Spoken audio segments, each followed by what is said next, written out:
I call to order the City of Buellton's Planning Commission for Thursday, October 19th. Commissioner DeFazio, will you lead us with the pledge? Yes, I would. I pledge allegiance to the flag of the United States of America and to the republic which stands one nation under God, indivisible, with liberty and justice for all. Thank you. Roll call. Commissioner DeFazio. Present. Commissioner Reese. Here. Commissioner Sarkia. Here. Vice Chair Mercado. Here. Chair Hamel. Here. Reordering of the agenda. Tonight we will reorder items number 2 and 3. So number 2 becomes number 3 and number 3 becomes number 2, just to kind of make the meeting a little bit more efficient. Presentations none. Approval of the minutes from the regular planning commission of October 5th. I move that we approve the minutes of the meeting from October 5th with the stipulation, there's a correction, that Vice Chair Mercado had already recused himself, and the motion was seconded that I made by Commissioner Sarkia. Thank you. And is there a second? I'll second. Roll call. Or all those in favor? Aye. And I will abstain because I was absent. Okay, public comments. Members of the audience wishing to address the planning commission on matters not on the agenda may do so at this time. No action will be taken on these items. State your name and address for the record, and comments will be limited to 3 minutes. So this section is for items not on the agenda. So not number 2 or number 3, but something else completely. Is there anyone in the audience that wishes to speak about something else? Okay, I do not see any. Let me just look real fast on our. Oh, is there anyone on? I don't see anybody on. Okay. Okay. Okay, so we will move along. Consent calendar none. And then we will move into item number 3, which now becomes number 2. New public hearings. Resolution number 23-09, a resolution of the Planning Commission of the City of Buellton, California, approving a 1-year time extension, 23-TE-04, request for final development plan, 16-FDP-07 for the network BUE 5 project located at the southern terminus of Industrial Way on assessor's parcel number 099-690-056, formerly assessor parcel numbers 099-690-045, 046, and 001, and making findings in support thereof. Planning Director Kiefer. Good evening, Chair Hamel and members of the commission. Before you tonight is the second time extension for the BUE 5, or also known as the network or the station. So I know that the resolution has the title, the network, but we've been referring it to BUE 5. So just for clarification there, the time extension request before you tonight is for the final development plan that was originally approved back in December of 2017. The first time extension was approved last year and runs through December 21st, of this year. The applicant has filed a timely application request for a second 1-year time extension. And again, this is the second of 2 time extensions available to the applicant. And if approved, the entitlements would remain valid through December 21st, 2024.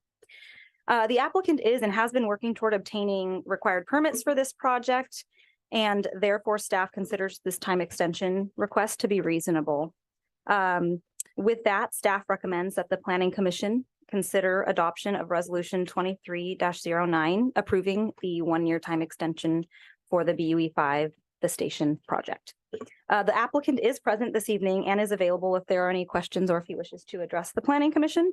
Otherwise, that concludes my report and I'm available for questions. Thank you. Okay, commissioners, any questions?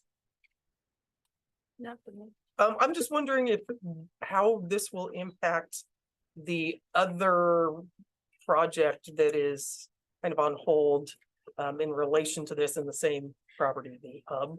Not at all. So they're 2 separate right. So entitlements. will we be expected to then have that come back as another time extension potentially for that project? for the hub project? Yes. So they're Well, so they're two separate projects. So, so that what's before you tonight is the BUE 5 time extension. And so there's different time extensions that, that were just approved for that project. That's, yeah, that was my but- understanding. So, Yes, so this is a separate, totally separate entitlement, totally separate project. And Okay. so, it's operating under different timelines and Right, different right. extension request timelines as well. So okay. So after this, would there be any additional potentially? for this project, this is the last time extension available per our code for this project. Thank Commissioner Sarkia, any questions for No Andre? questions. Okay. Vice No Chair. questions? I have no questions. Does the applicant wish to say anything? Chair Hamill, I'll just address the question very briefly. The only time the hub will be back is for we got the map extension last time because there's a difference in time. So we'll be back for the final development plan, February. I By believe. Feb, yes. Mhm. So that's it. That's the only time for that. No, as you see, we've finally got a good amount of dirt stockpiled on the site. Got grading plans, they are pretty much approved at this point in time. We're just going through some final conditions that we've got to meet, and that's it. Thank you. Thank you. This is a public hearing. I will open it up for public comments. I'll do a quick look, but I don't think there's any. Is there anyone that wishes to speak about the extension on BUE 5? I don't see anything. I will close the public hearing. Any final comments from anyone? No, but I'll make a motion, Madam Chairman, that the planning commission consider the adoption of resolution number 2309 as stated. I second. Okay, roll call. Vice Chair Mercado, Aye. Commissioner Sarkia, Aye. Commissioner DeFazio, Aye. Commissioner Reese, Aye. Chair Ham. Aye. Okay, motion passes 5-0.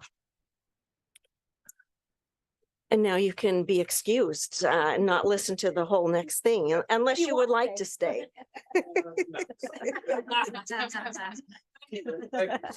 Thank you. Okay. Now, item number 3, which was number 2.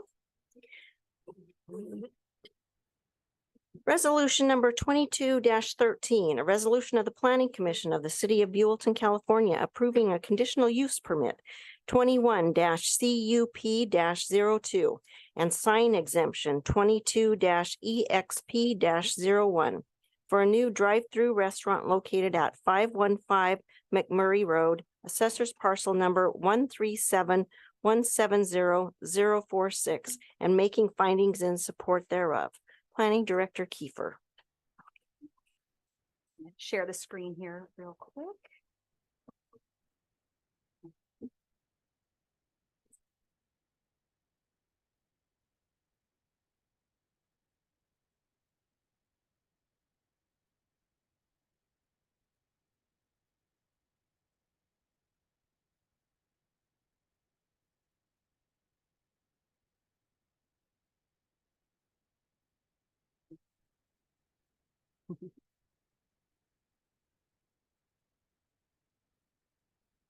Oh, no. Oh, no. No pressure. Okay, let's see if I'm gonna do it the way I was originally planned. Oh. Okay, well, that's not showing.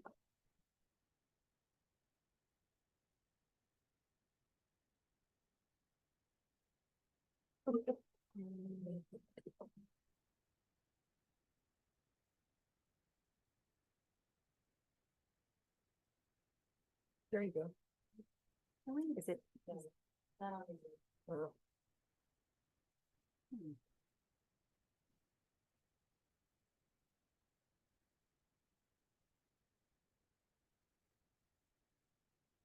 It's on the screen, but it's not on the- yeah.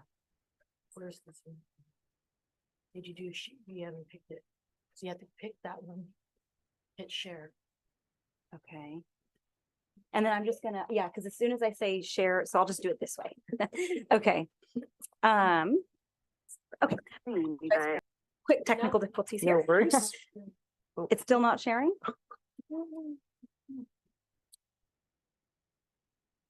Sharing on. It's, It's cleaning. so maybe start the presentation and see if that does it. Yeah, I would start the presentation. Okay. Maybe we have the numbers. Hey, here it goes. Is it showing up? Okay, It's showing on Zoom, but it's not. and it's showing up just one big screen? Yeah. Okay. See if this one.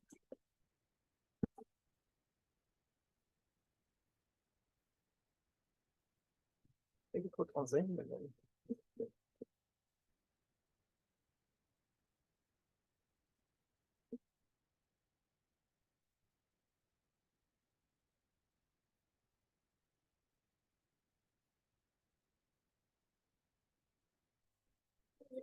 Okay, that's fine. So I'll just use the arrow to, yes. Okay, all right. Oh, right over here. Oh, we can Actually, Thank you you. just give it to the chair. I can already. Thank you. Confusion. All right.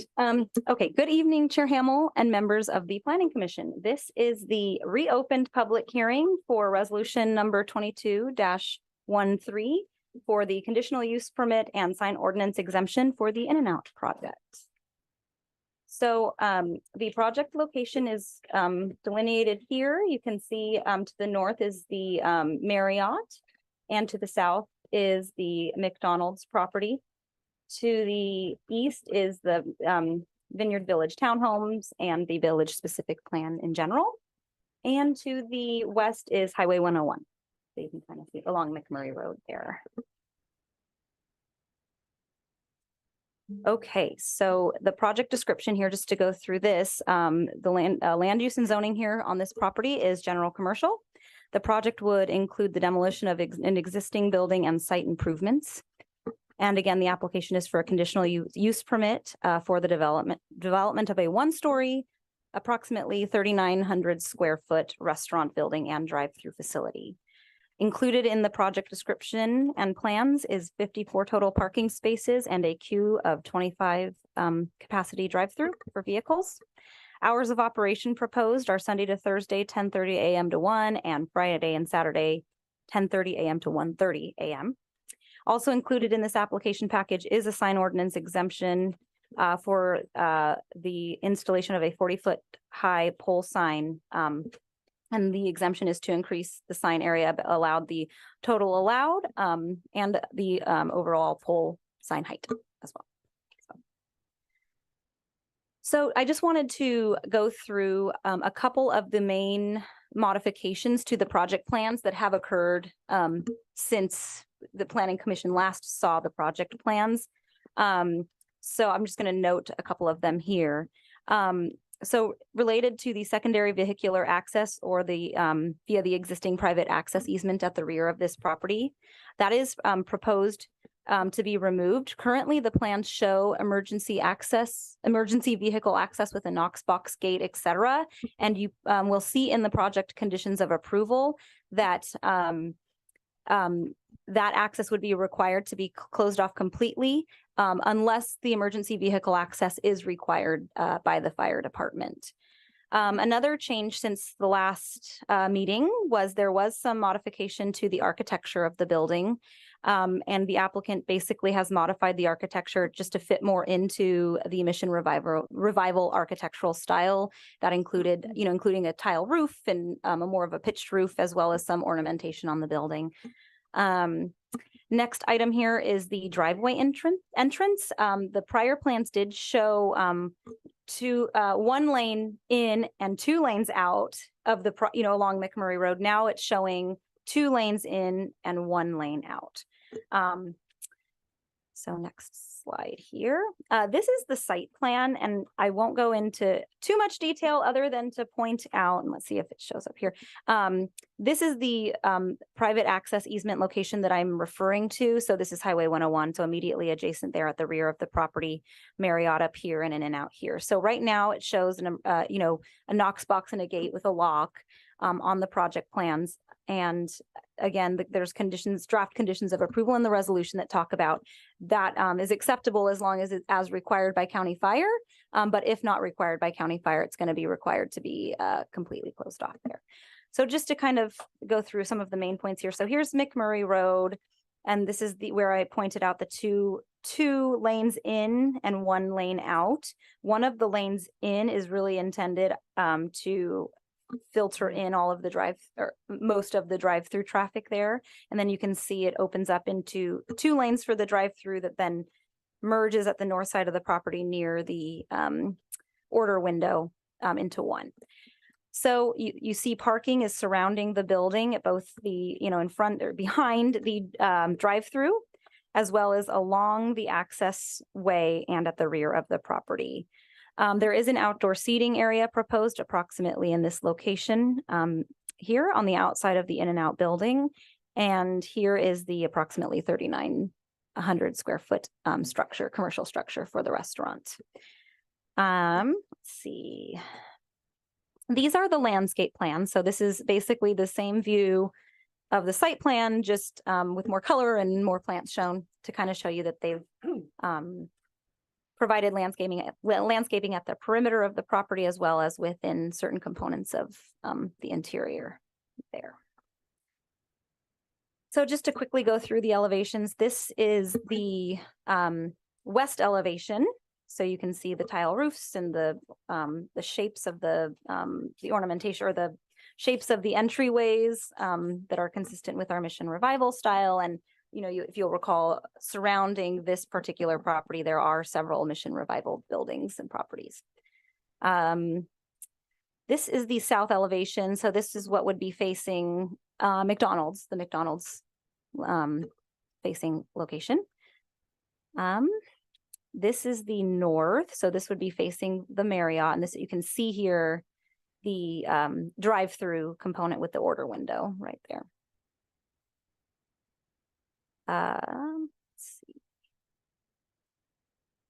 Okay, so just to give a little bit of project history to go kind of through how we got to today, I just wanted to cover that in a few slides here. So November 17th, 2022 was the original Planning Commission public hearing. So at that public hearing, a resolution was brought by staff for denial. At that meeting, Planning Commission requested that staff bring back a resolution for approval.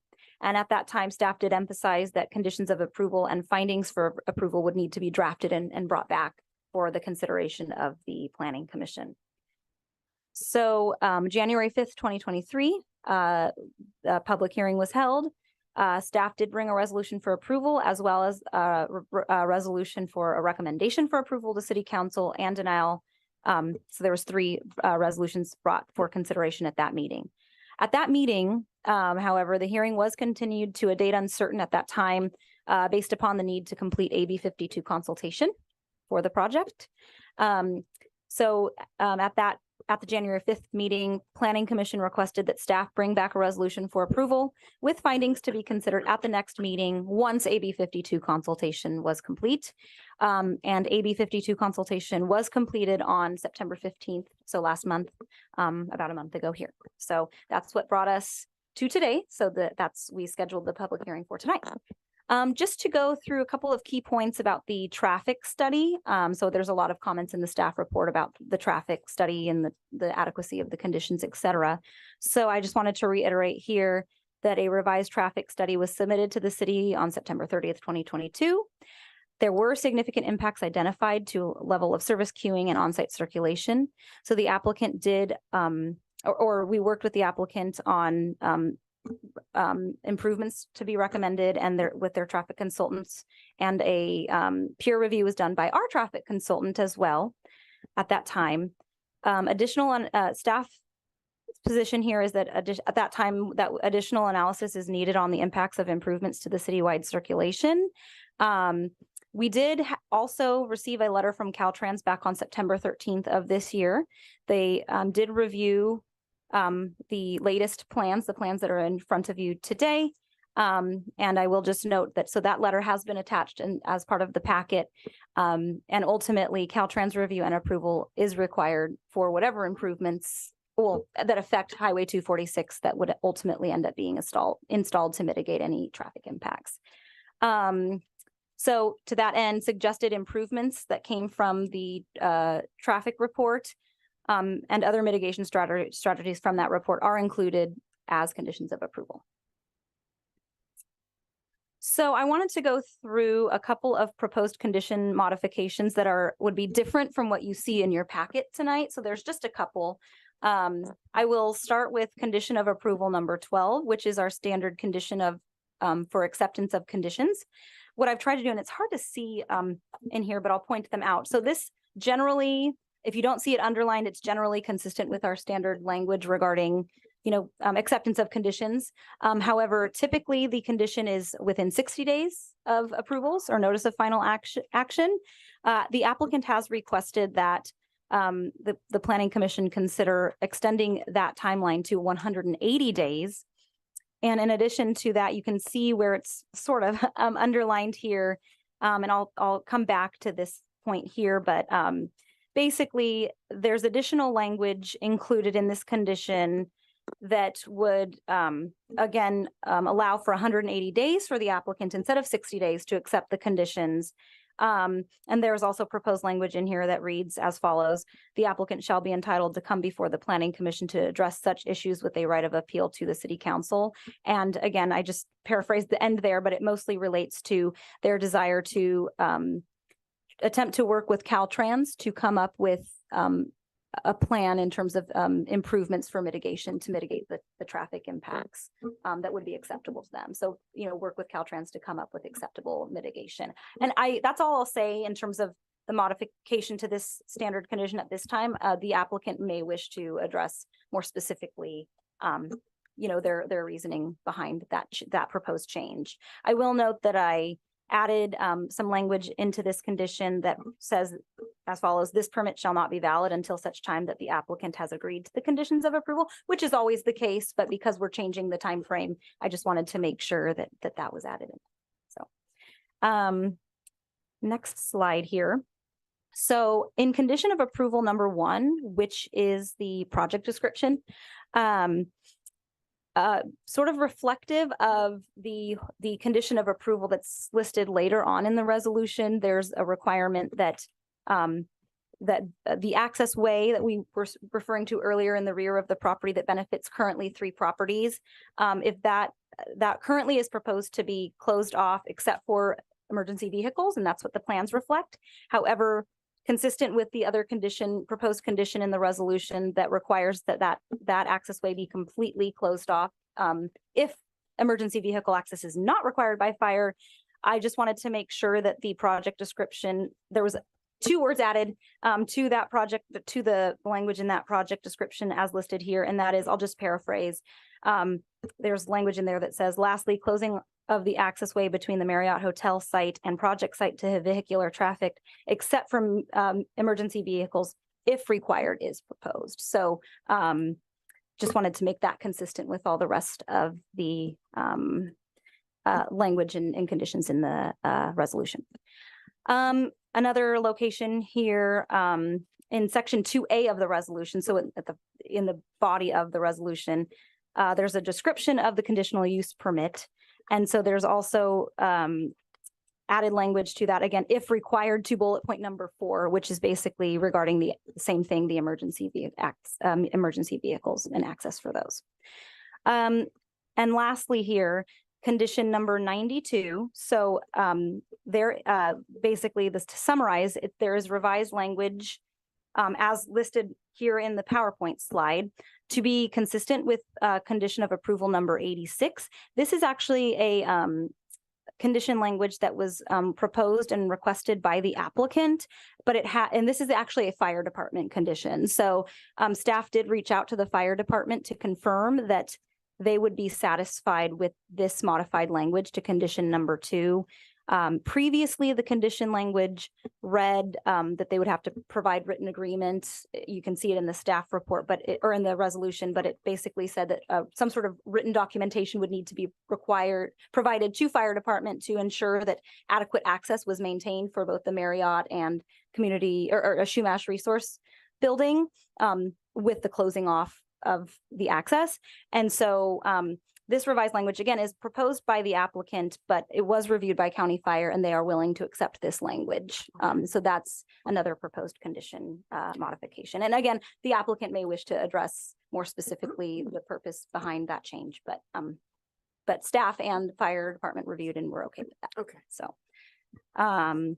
okay, so not lastly, but one of the last things here included in my PowerPoint this evening is I wanted to list the findings for approval. So there are, for the conditional use permit specifically. So there are 7 and they are included in your resolution and in your packet. But I just, part of what Planning Commission had asked us previously to bring back was a resolution for approval with the appropriate findings and attached conditions of approval. And so that is what we've attempted to do here.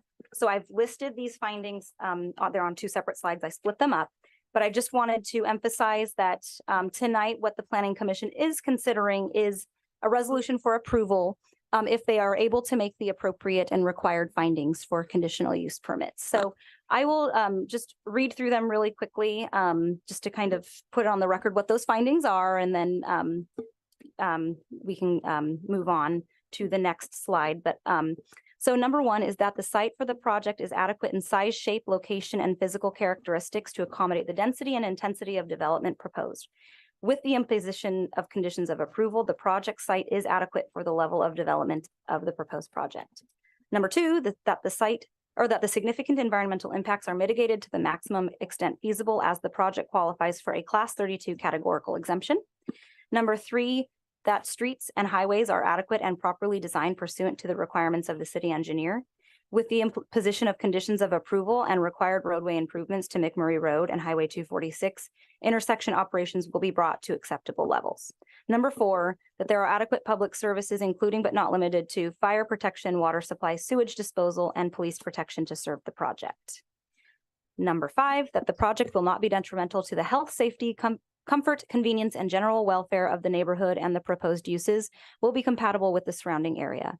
With the imposition of conditions of approval, impacts to adjacent uses and businesses, including but not limited to McDonald's, the Marriott, and Shumash Employment Resource Center, will be minimal.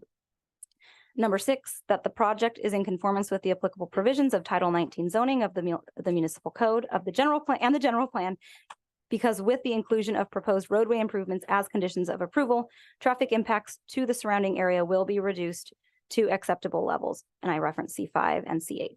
Additionally, this project will expand the visitor serving sector of the local economy, L25, attract a new business, and encourage economic development activities that provide opportunities for employment of local residents and increased municipal revenue. And then finally, number 7, that the proposed development is in conformance with the community design guidelines. Again, the environmental determination here proposed by staff is that it is a Class 32 categorical exemption pursuant to CEQA. And with that, staff recommends that the Planning Commission consider the adoption of Resolution 22-13 if the commission determines that they can make the findings therein. And the resolution is listed down here, but it's a resolution for approving the conditional use permit and sign ordinance exemption for the new drive-through restaurant at 515 McMurray. That concludes my report. I'm available for questions. I know that the applicant is here and does wish to come up and speak in front of the Planning Commission. So at the discretion of the chair, if you'd like to take, if there's questions for me, or if you'd like the applicant to come up, whichever one is fine. I have one, Shocker. For her? I do. Okay, sure. The Yeah, first, go ahead. sorry, No, go ahead. is that all right? Mhm. Can we go back to your very first slide, which Sure. had to do with changes to what's in our packet, I believe, Okay, so the proposed Sorry. modified Yes, conditions. yes. Okay, let's see. please. Oh, wait, let's find this. There was some, Okay, okay, yes. so there was some language about potentially going directly to the city council for approval, or did I misunderstand that? I thought where the underline pieces were, It's not that slide. This it's not that one. slide, no. Oh, okay, so the history slides. Yeah, you- Okay. That was history. Mention it, but I'm not. Sorry. Yes. So that's part of project history. And what I was Okay. doing there was I was just going through the history of the prior planning commission meetings. And I was referencing at the January 5th meeting, staff brought back to the planning commission 3 options. No, that wasn't it. Correct. So at the January 5th to 2023 PC public hearing, at that meeting, I'm just going through the history that a resolution for a approval was presented or was brought to the planning commission, a No, I don't resolution. think that was it either. I'm so sorry. That's okay. No, Yeah, can you find the page that had the underlined changes? Oh. There you go, proposed conditions. oh, I see what you're referring to. Sorry, it's not our standard language. So I was, yeah, no. Okay. Yeah, yep, can you specific question. drill into that specifically one more time and just read that section for me if you would? Yeah, Because so. it went by quickly and I wasn't sure I Sure. understood. Yeah, so the applicant might be able to address some of the details of the reasoning behind why they've requested it, but the changes here would be going from what our standard condition is of 60 days to 180 days. Right. That would basically mean that they would have 180 days instead of 60 days to basically sign the conditions and accept them as written and or modified in the resolution. What Got they, that part. yeah, so what they've proposed to add here, underlining, and I'll just read it again for you. Thank you. In the event the applicant and city staff are unable to resolve conditions of approval relating to the installation of traffic mitigation improvements, including if the ultimate scope of such improvements would cause the project to become uneconomically unfeasible within the 180-day period, the applicant shall be entitled to come before the commission to address such issues with a right of appeal to the city council. That was the part I wanted clarification. Okay, so I will say that anytime any public hearing or project, public project that requires a public hearing and decision by planning commission, they an applicant always has the right of appeal, just as does any member of citizen, of the public.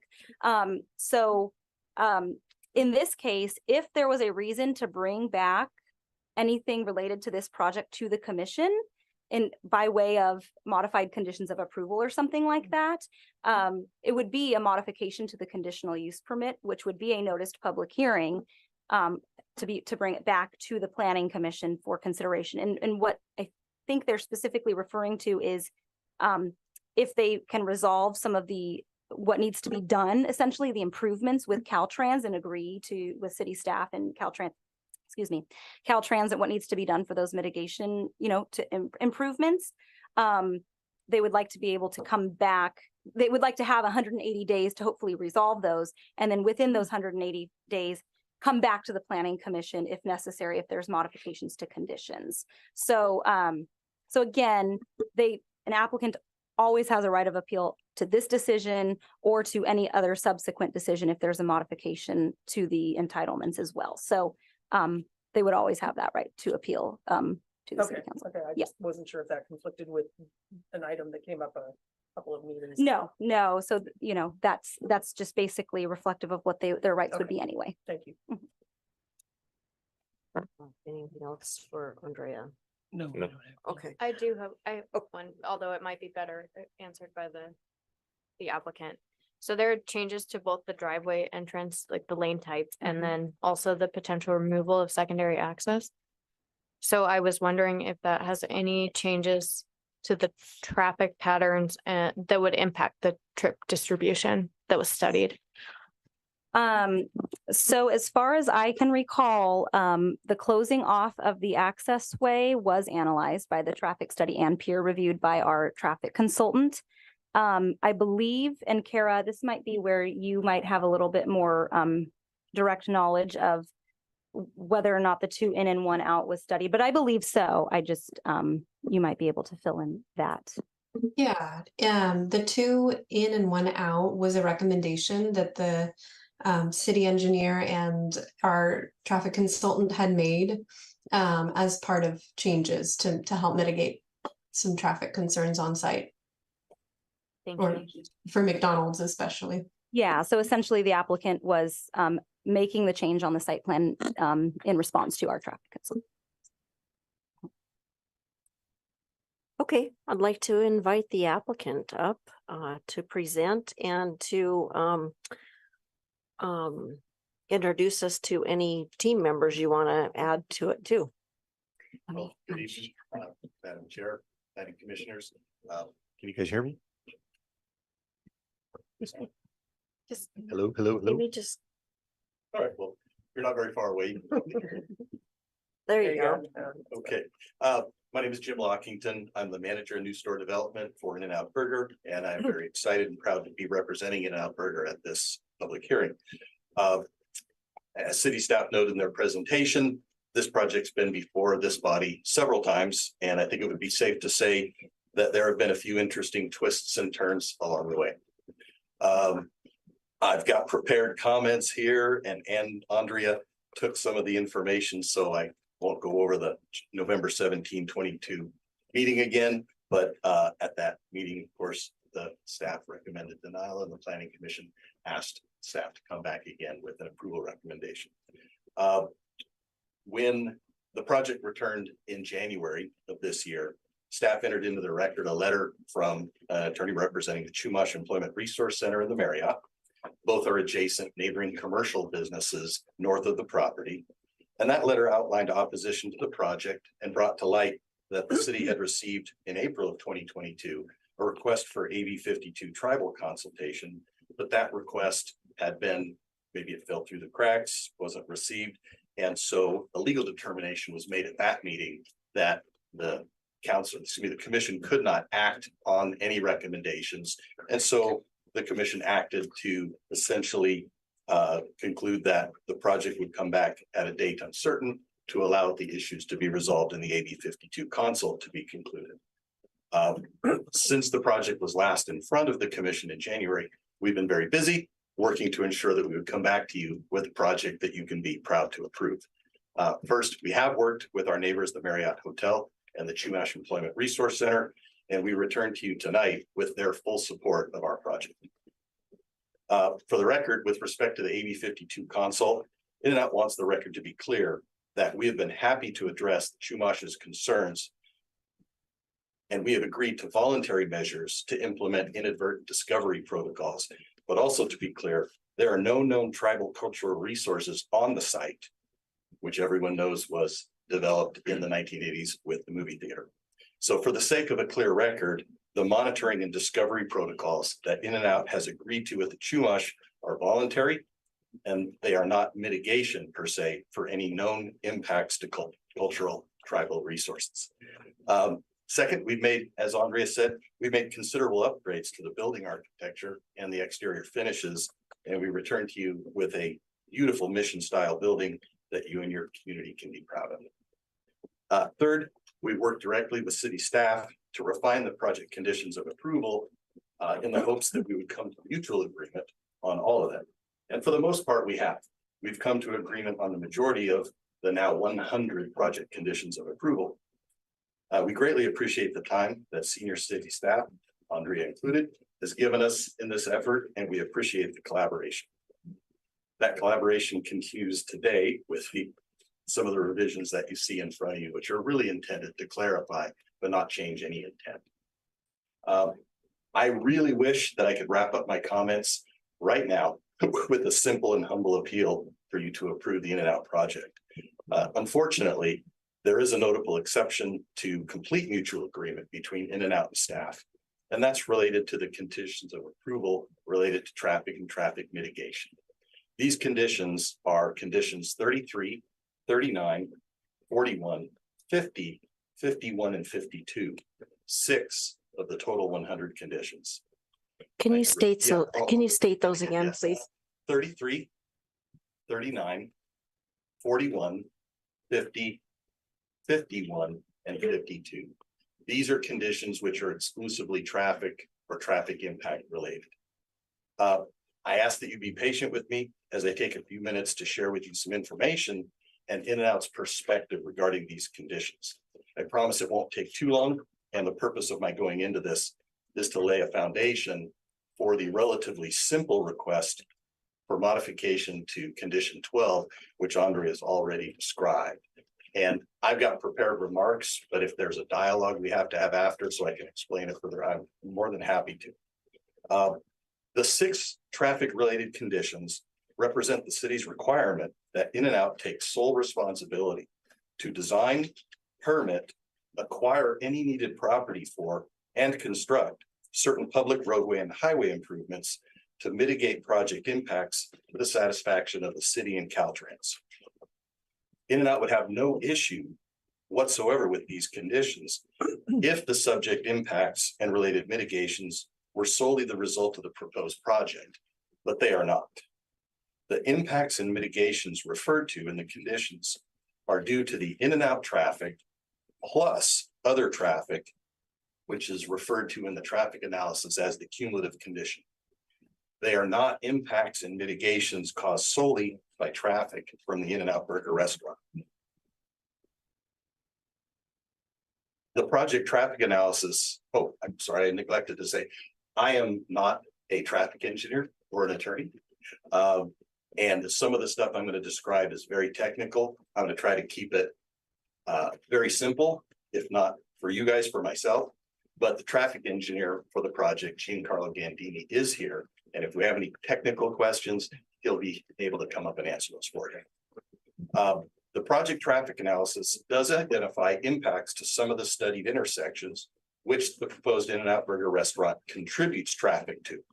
Again, this is referred to as the cumulative condition. The cumulative condition considers the underlying existing traffic, an ambient 1% overall growth rate for 2 years, all of the new traffic from 25 other nearby potential new development projects identified by the city of Buellton. The operative phrase here is In-N-Out contributes to, not solely causes, certain impacts which need mitigation. It's an important distinction. For most projects and in most jurisdictions that we gain approvals in, when a cumulative condition impact is identified and the proportional contribution of our project to that overall contribution is small to moderate, then a fair share calculation is established for each item and an in lieu fee payment representing the subject property's share of the cost of the improvement is exacted from the project. For the record, and without worrying the commission with the legal citations, which the city attorney and senior staff are aware of, exactions or traffic mitigation fees are subject to constitutional requirements of an essential nexus or connection between a project improvement and the exaction imposed. Also, a rough proportionality between the exaction and the impact that is supposed to ameliorate, and both those standards apply to ad hoc fee exactions. In-N-Out has discussed on numerous occasions with city senior staff that a fair share approach to addressing the impacts and potential mitigations identified in the cumulative project condition would be appropriate. City staff, however, I think in their zeal to protect their community, has persisted in insisting that In-N-Out takes sole responsibility for mitigating the cumulative impacts identified in the traffic analysis. And that's despite those being caused by the existing conditions, ambient 1% growth over 2 years, the In-N-Out restaurant traffic contribution, and the traffic from the proposed additional 25 nearby new projects. While the city has offered to enter into a reimbursement agreement, and we appreciate that offer, to partially reimburse In-N-Out for its costs to implement the mitigation measures at their sole cost, the agreement proposes that the city collect traffic impact fees from future developments and pass along an undetermined portion of those to In-N-Out. Unfortunately, the agreement offers no guarantee as to any dollar amounts or timing of reimbursement. It begs the question of why isn't the city working with In-N-Out to determine and collect from In-N-Out a reasonable fair share fee for its small contribution to the cumulative impacts. It's worth noting that every staff report prepared for this project has made references to concerns over traffic, including the staff report prepared for this evening's hearing. This is despite the fact that the traffic analysis doesn't show one single direct level of service traffic impact. If every project proposed in Buellton was subjected to the same treatment as In-N-Out, and they are not, we've checked public records to confirm, practically nothing new could or would ever be built in Buellton. So ultimately, a decision for In-N-Out to proceed with the project, subject to the 6 traffic conditions I listed, really comes down to a business decision. Do the economics of the project allow In and Out to comply? Or does the cost of those improvements make the project economically infeasible? Well, In and Out, we thought that we had come to agreement with city staff that the specific mitigations noted in condition 39 would satisfy the city and mitigate the impacts. Again, the impacts in the cumulative condition, which included In and Out and other projects. However, the Caltrans letter that's attached to the staff report as attachment 5 calls into question whether those will be satisfactory to Caltrans or not. And it's now completely uncertain at this time what Caltrans may ultimately view as acceptable conditions. So rather than suggest rewriting some or all of those 6 traffic related conditions, In and Out is now proposing that condition of approval number 12 be modified. And this modification, the intent of the modification is to allow In and Out adequate time for outreach along with the city to Caltrans so that we can determine what it will take to satisfy Caltrans. And above and beyond what the improvement is, allow us to determine the cost of that and to determine if In and Out can shoulder the entire burden of that cost. If the Planning Commission wishes to approve the project tonight, and we hope you do, approving this revised language provides a great deal of additional time for In and Out to explore that with Caltrans. And the language that Commissioner DeFazio was asking about allows In and Out to, if it's determined that it's economically infeasible, in other words, the cost of doing that is just far greater than just the In and Out restaurant can shoulder, gives us the opportunity to come back to the commission and discuss options. Absent that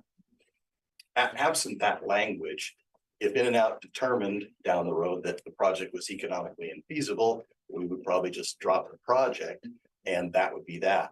But if that's the case and the commission approves this tonight, that tells me that the commission would probably appreciate In and Out coming back to discuss options because it says that it's a valued project for the community.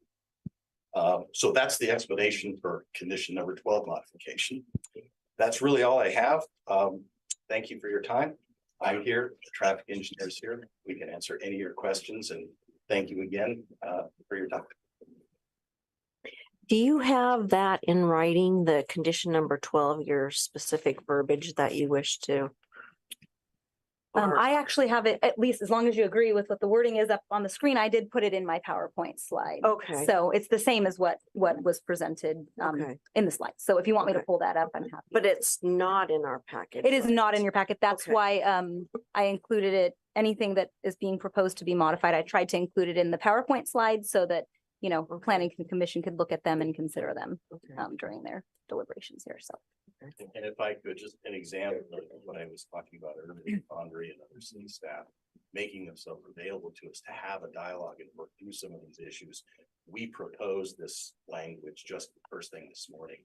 And the staff was fine with the intent of it because we think it's a positive intent, but they did have some language tweaking and we're fine with the language tweaks. Okay, let's start with that. Commissioner Reese, do you have questions for the applicant? I think I need a little bit of time to organize my thoughts. if Okay. anyone would rather Okay. go first.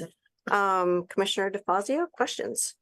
I'm gonna kind of echo Commissioner Reese's comment too. I do have some questions.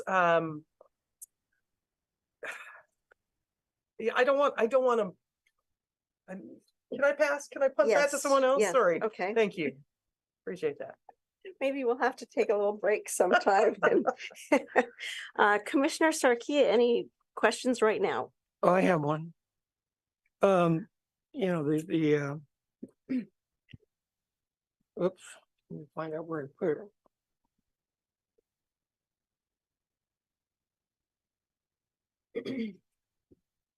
You know, the traffic impact is the big part of this subject.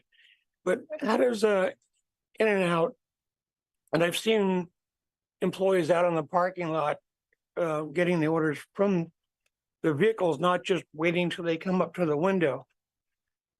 How fast can In and Out process or take and complete an order for a dozen vehicles? Is that a decent question? Sure, sure. Yeah. I can give you an answer that is just a combination of arithmetic. It's pretty simple arithmetic, right? Every order can be different, but for just your basic order where Yeah. a family comes in and it's the 4 of them, or maybe they're getting food for a couple at home, say 4 to 6 hamburgers, drinks, fries, shakes, etc. So the way you can calculate that order is every In and Out hamburger is made to order. None of them are made in advance. When you order that hamburger, that order goes in to the cook at the grill. That hamburger goes down on the grill. It's 2 minutes on each side. So it's 4 minutes to cook the hamburger. And then the hamburger gets put on the salad table, the bun, however you've asked for it. You know, you can order an In and Out any way you want it. It's exactly customized. So it takes maybe another minute to put that together, wrap it in the wrap, and then get it off to the people at the order window to put together with the drinks. And then the fry station is next there to them. So just rough math, it's 5 to 6 minutes. If you drive up and there's no one else there, 5 to 6 minutes to get the order. Now, if the orders that come in behind it are similar orders, it can be anywhere from another 30 to 60 seconds for that next order to come up, as long as the person has come up and ordered directly behind, right? So if we want to talk about In and Out when it's busy, let's say there's 20 people drive up and get in line. You've got, for the very first car, you've got the 4 to 5 minutes to get the initial order ready. And then it's anywhere from 30 to 60 seconds for people to move through and leave the pickup window with their food. And you had mentioned, Commissioner, the ways that the methods that we use, which I think some of them are in some of the staff report information, but generally there's 2 grills operating at any time at an In-N-Out Burger restaurant. But all modern full-size In-N-Out stores have 3 grills. The 3rd grill is put into commission during times of heavy demand. So the extra grill space helps to fill the orders, especially if there's some unexpectedly large orders that come in. Okay. Another way that things are sped up is the menu board is typically between cars 8 and 10. I forget where it is on this one, but I think it's car number 9. So as customers drive up, they hit the menu board, they place their order, then they get further in line to get to the pay window, then they get to the pickup window. Once the volume of the restaurant is such that people are hitting the menu board and the line is full in front of them, the management of the store has monitors with about 4 to 6 outdoor cameras. So there's views of the drive-through lane, there's views of the parking lot, there's views of the menu board. So they're keeping an eye on that. And as soon as the menu board is getting over, as soon as there's customers that are hitting the menu board or the line is moving past that, they deploy associates outdoors with a handheld order device. And just recently, literally about 3 months ago, we started a beta test that not only are they getting the orders taken there, but they're also taking people's credit card orders. So that when they actually get up to the pay window, there's no transaction other than they're handed a receipt and the pay window person basically asks them to confirm the order to make sure it's the right order. So those are 2 ways that the speed of the order is really, really cranked out. So a dozen customers would work out to almost 10 minutes a customer? Yeah, if you're Them all, if you're in line past about the Yeah. 5th or 6th or 7th customer, you're basically gonna get up there within a minute plus or minus of the customers that are in front of you, if that makes sense, right? So, and again, these are just averages because they can be affected by the size of the orders. Like somebody comes down from the fire department and there's 40 burgers, that's gonna throw a hitch Well, in that. yeah. Right? I understand, yeah. All right, thank you. Vice Chair. First of all, I'd like to thank you, Mr. Lockington, for coming and making a great presentation. And I understand your number 12. I think I guess one question is, do you feel that the 180 days is adequate time for both parties to mitigate all the concerns? Well, it does depend on how responsive Caltrans is to our request. So if we are fortunate enough to get an approval at this hearing, we'll immediately deploy our traffic engineer on the phone and email to start banging on, I think it's Division 5. Yeah. Yeah, it's in the- Caltrans Division 5. So we'll reach out to them and ask for some of their time to start talking about this. So we'll reach out basically to the person that was the author of the letter in attachment 5. And then, I don't know if you or your traffic engineer, the 6 conditions, do you feel any of those 6 are deal breakers? That's a great question. It's hard to say because, condition 33, I believe, makes in and out responsible for property or right-of-way acquisition. And it's difficult to say if that's a deal breaker because when we thought that and this is with staff's full engagement and collaboration, when we thought we had condition 39 defined based on the traffic analysis and, lots of arm wrestling with staff, 39 A, B, and C, we thought that was pretty much the substance of the offsite mitigations. Caltrans letter sort of threw that out and, puts a wrinkle in it. Right. Those 3 conditions did not require any property acquisition. So if at the end of the day, the Caltrans requirements include acquisition of something, say to widen the 246 off ramp or something, that's a pretty high burden to put on a business that's supported by a almost 4,000 square foot restaurant. Right. And it puts, and that's why I brought it up, not to be a pill, but it puts a big burden. The combination of all 6 of those, when you add them all up, puts a very high burden on in and out.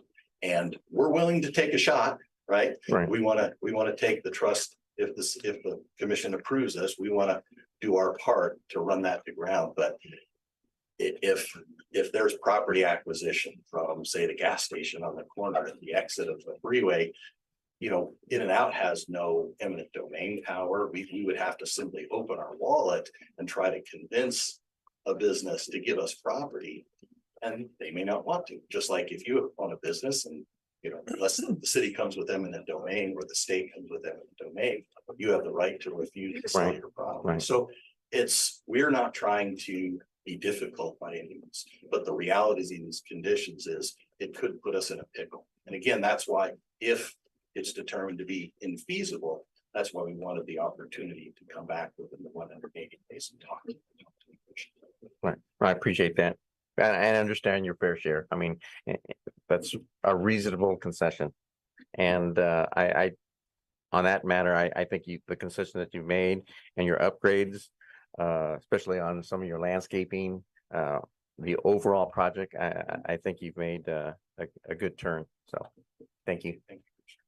Okay, so I want to just tag on to that a little bit. So if your verbiage on condition of approval number 12 was in agreement with what Andreas presented, and we go from the 60 days to the 180 days, and then hopefully that would kind of flush out if any of those 6 traffic issues are infeasible and you'd come back. So, but is the number 12 acceptable to you for us to go forward with this tonight, if that's what the commission decides? Is that Yes. verbiage? Okay. Yes. Okay. We proposed that verbiage this morning to try to provide an avenue to get to a project, even if the Caltrans improvements are onerous, right? So Andrea made just very minor tweaks, and those tweaks are acceptable to us. Okay. So the language that she is proposing to the commission is acceptable to us. Okay. And it accomplishes the goal. Okay. And then does that address the 6 numbers that you gave us on the traffic issues? Or I mean, that's gonna come forward in those 180 days, correct? That's correct, yeah. Okay. The 6 conditions are all variations on a theme. They're all related to the impacts Right. to the city's traffic system or the Caltrans jurisdiction system. And at this point, we can't tell exactly what we're going to be required to do. Okay, And so that the condition 12 just gives us some additional time okay, and flexibility, right? perfect. So I'm certain staff is not trying to kill the project by any means. They've been working with us really well. But they've felt in their view that it made sense to burden in and out with, from our perspective, a potentially disproportionate. Yeah. And so we just want every opportunity to run that to the end of its course and do everything we can to bring up the city. Okay, and then I'm gonna add to what Marcelo was mentioning. Cause I've seen this up and down the coast with in and out projects. But okay, say everything goes forward, you build the property, you're open. 3 months later, it's such a huge success. And we've done all the traffic stuff, and then traffic starts backing out onto McMurray and causing all kinds of troubles with the neighbors and everybody else. Is there a process that you guys or your management is aware of that, oh, we need to rethink and maybe requeue the drive-through lanes? Or because I've seen it at other properties where, oh, 2 years down the road, oh, they completely changed how you drive, where you drive in and the queue of the traffic and stuff. Let me give you a little background. I've been with the company 9 years. And when I first started, the sort of the minimum standard for our site planning was a drive-through queue of 12 in the dedicated queue. And it's no longer that, right? Now we're looking generally at 22 to 24 minimum. This site has 25 in the dedicated queue.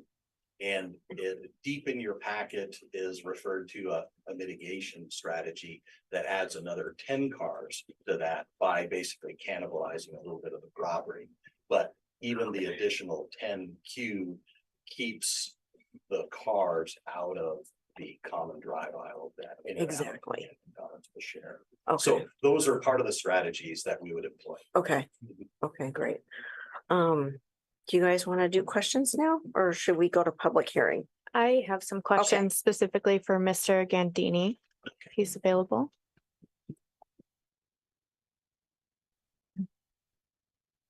Thanks. So, we were talking about condition 39 and looking at your report, you originally had 5 recommended measures. There are 3 in this condition. Can you speak to why the other 2 are not included?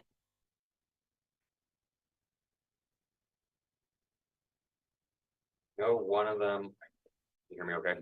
Mhm. I know one of them was a recommendation to install keep clear markings on southbound McMurray Road near the Taco Bell driveway. And my understanding is that's a current project plan that the city is, I'm not sure the status of when that'll get done. But we did receive drawings that actually showed that that the city had developed. So I don't want to speak on the city's behalf, but my guess is that that's already in the pipeline. And so there wasn't a need to put it in the condition.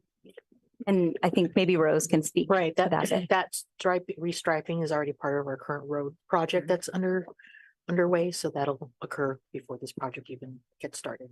Okay. And then in the peer review of your traffic analysis, there's a discussion of how to accommodate queuing on McMurray. And I think that's where the question about road right-of-way widening is coming from. I guess I'm curious what your position is on that and why.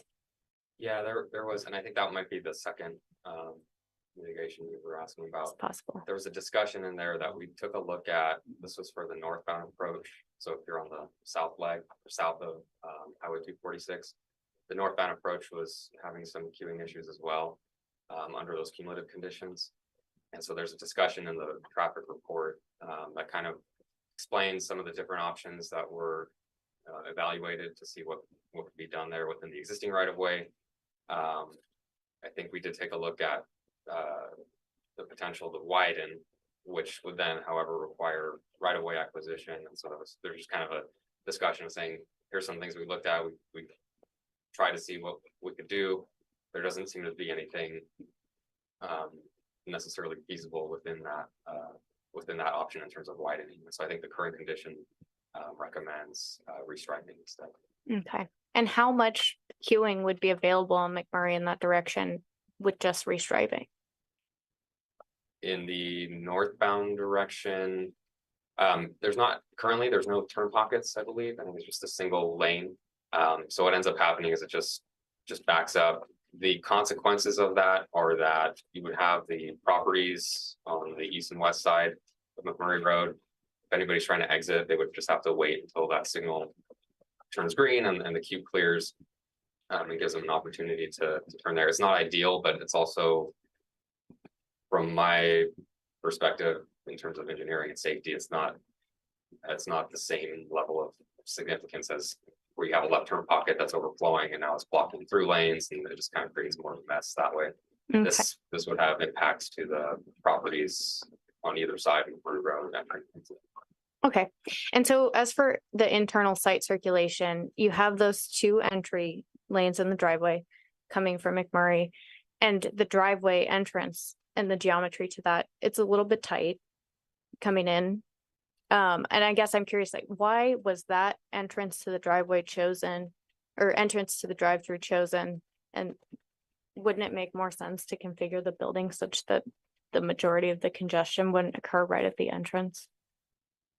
Well, my job as the traffic engineer is to evaluate I'm given a plan, and that's what we analyzed. So that's what we did. I didn't have too much input on the original layout. I know just from my general experience, I know two of the main considerations. Maybe Jim can speak a little more to that. One of them is obviously trying to maximize the length of that drive-through lane. So I'm sure they took a look at the best way that they could do that.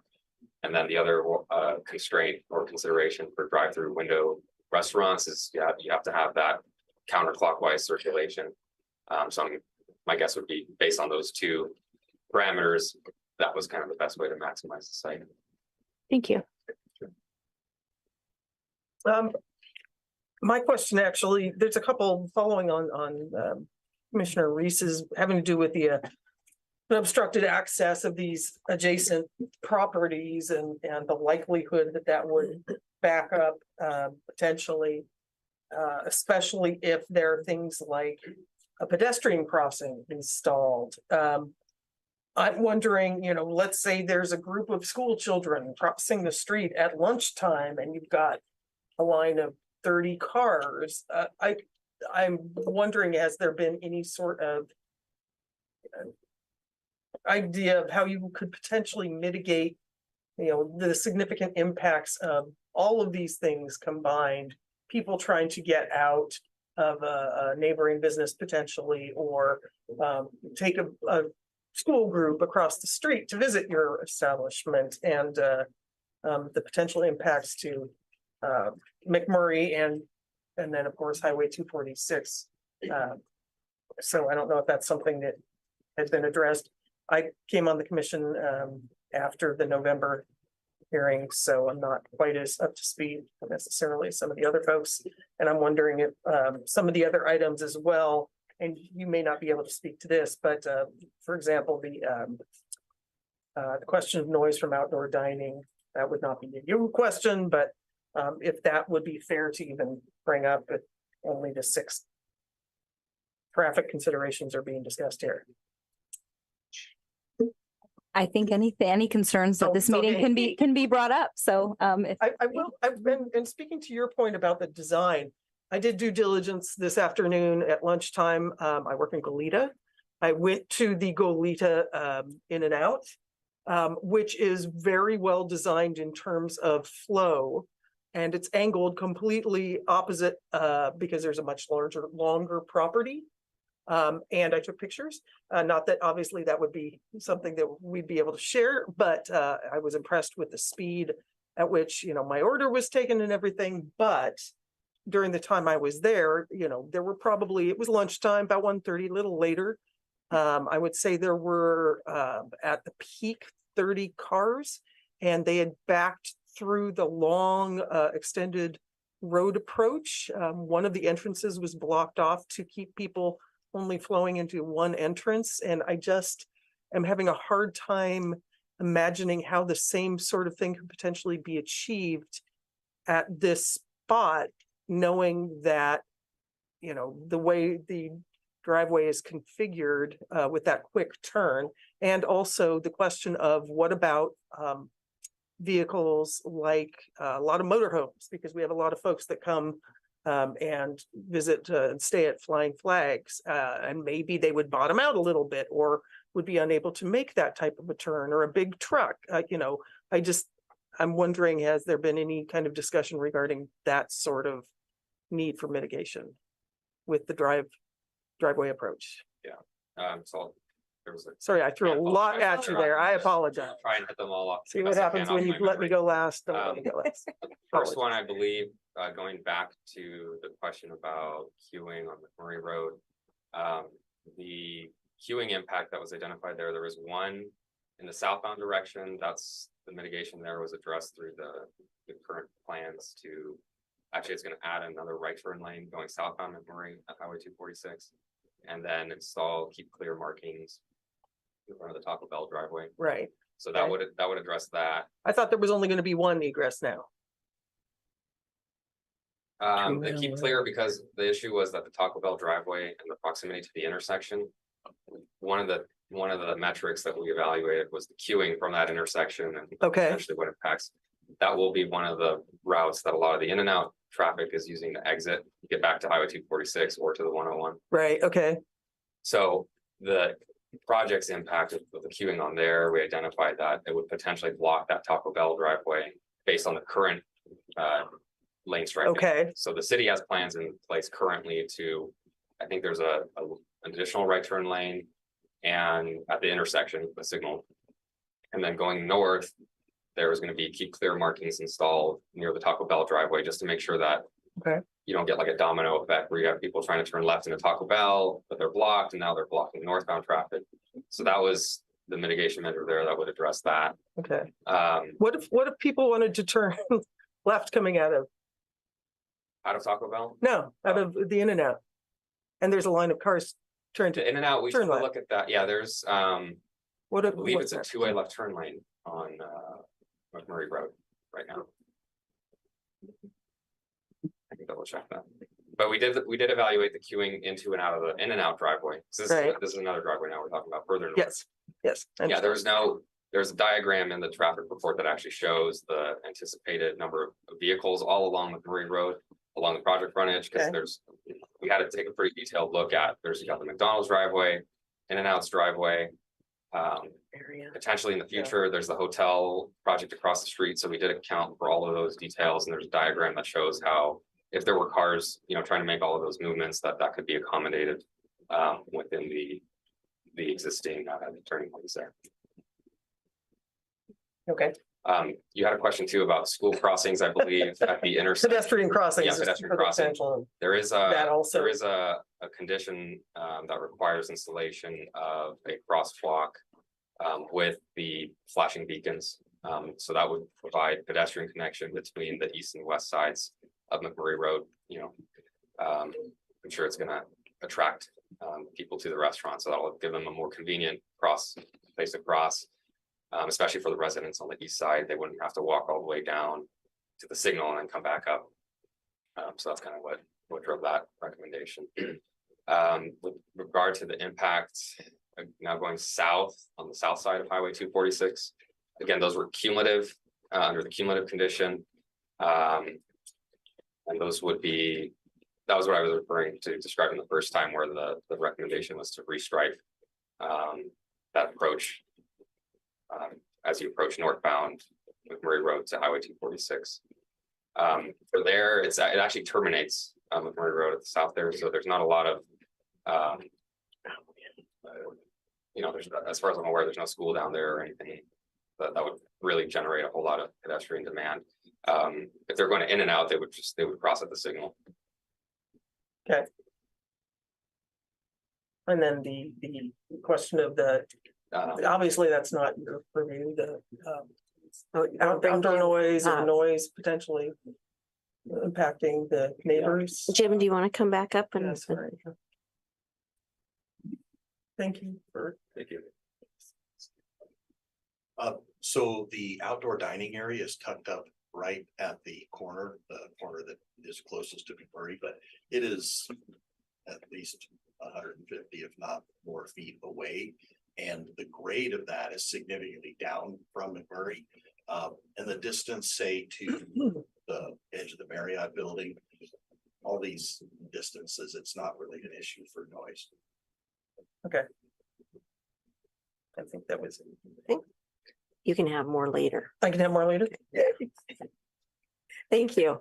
Okay, at this time, because everyone is waiting so patiently, I'm going to open it up for public hearing. And I'm going to set a few little ground rules. You have 3 minutes to make comments. It is not a question and answer session with us or with the applicant, but it's 3 minutes for you to comment on the project. I will go in the order that the requests were submitted. And at the end of 3 minutes, I will cut you off and I will move to the next person so we can keep the process going. Just 1 second. I do have a couple of folks on the Zoom call. So at Okay. whatever time you want to take, if they do have public comment, I see there's been some text in the chat. So just to let those on the Zoom call know that there is an opportunity at this There time aren't that many for public comments through Zoom if you'd wish. Let's do the 7 here. Sure. And we'll go to them next. Okay, so number 1, Tom Davidson. Good evening, Commissioners. My name's Tom Davidson. I'm a commercial real estate broker. I had other things I was going to say, but basically this boils down to traffic, it seems to me like. And there's a lot of hearsay out there about the traffic. It always interests me that Buellton is compared to Goleta. There's 100,000 people in Santa Barbara. There's 25,000 students that live 2 miles away. There's 6,000 people in Buellton. This is not a freeway company. They rely on local patronage. So we can believe in hearsay, or we can look at the traffic engineers from in and out. They only have 390 restaurants and 270 of them in California, 8 along the 101. They know exactly how their traffic works, when it comes, how it moves. They understand this. And I think you need to take that into consideration. Also, the in and out business, this is their 75th year in business. They're one of the best run companies in the country. They didn't need the government to tell them to pay more than minimum wage. They have a university and a school. They train their employees. The people that run the stores make in excess of $100,000. Those are going to be people that are hired here locally. And if you, the commission, decide to say no to in and out, you want to think about that message that you're sending out to business. What other company is going to want to spend hundreds of thousands of dollars and spend all of this time, a couple of years going through the city process for you to say no?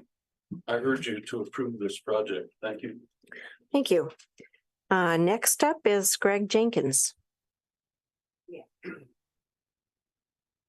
Thank you.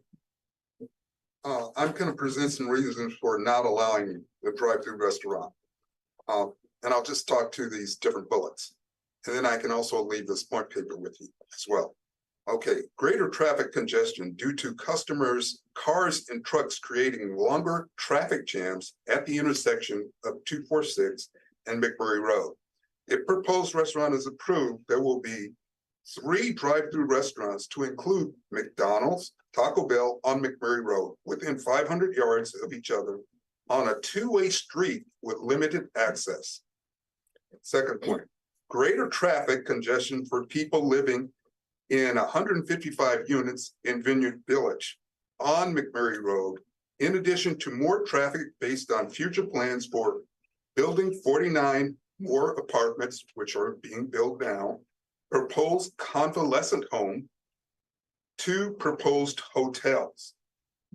Third bullet, proposed restaurant will have a major impact on parking for people living in Vineyard Village and future developments. Already, Vineyard Village residents are losing parking space on Vineyard Circle to visitors staying at Marriott and Motel 6. Marriott has numerous cars accessing McMurray Road to park and charge electrical vehicles. Trucks park overnight on McMurray Road and Vineyard Circle Drive. Next point, proposed restaurant may have a negative impact on McDonald's, a drive-through restaurant located next door to proposed site of new restaurant.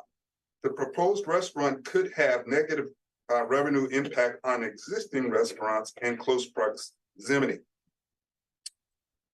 Another point, less options for entertainment within Buellton and San Ynez Valley. And what I'm speaking to there is the city may benefit more from a fine dining restaurant or bowling alley or a theater.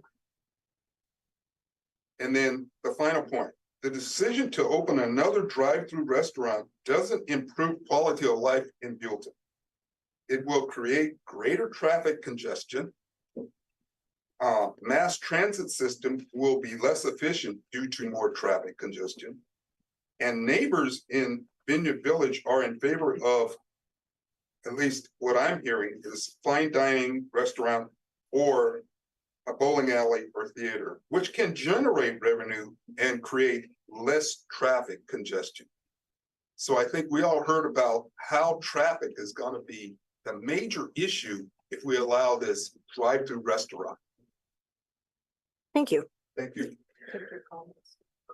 Next up, Sandy Lincoln. Thank you.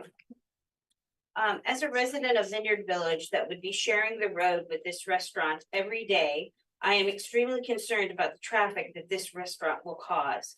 McMurray Road is already a busy thoroughfare for drive-through businesses and SYB San Ynez Valley residents and guests to gain access to the 101 freeway. Okay. There is also, unfortunately, a planned housing project under construction right now across from the Marriott and adjacent to the Vineyard Village community. This is already putting a strain on this roadway. Trucks, delivery vehicles, and such coming and going Monday through Saturday. I didn't notice this on the vicinity map. Was it included in your traffic study? I must wonder why the city planning office is disregarding the report from staff that I quote in part, that the project will be detrimental to the health, safety, comfort, convenience, and general welfare to the neighborhood, and the proposed uses will not be compatible with the surrounding areas. That alone should tell you that this is not the appropriate location for this restaurant. I urge the city planning office to consider the adjacent restaurant residents for which you serve and not approve this resolution. Thank you. Yeah, I'm going to get this right. Carla Mead.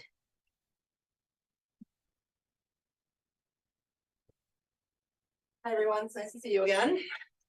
Good morning, good evening, commissioners. Thank you for giving me the opportunity to voice my thoughts on the proposed In-N-Out project.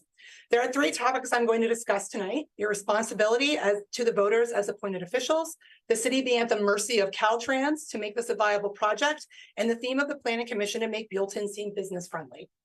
The Planning Commission, who oversees and approves such projects, is comprised of individuals appointed by our elected officials.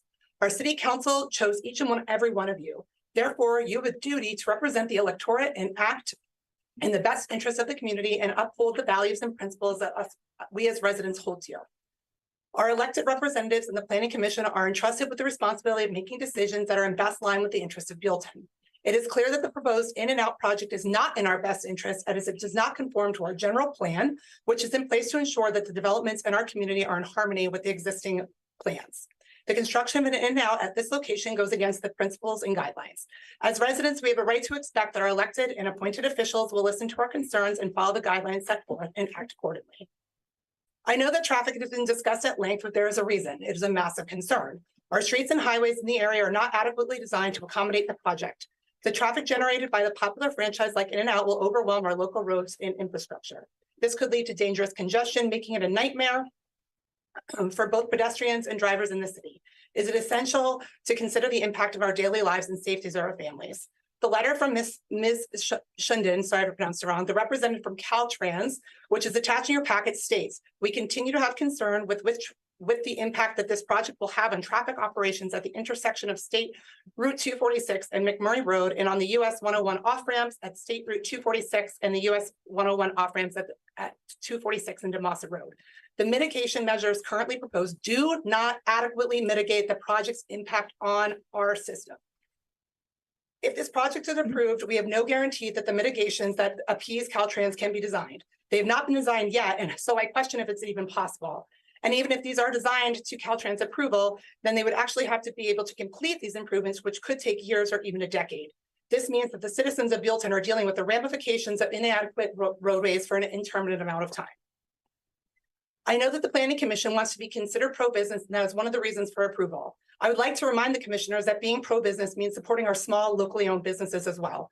What message will be sending to them with the approval of this project?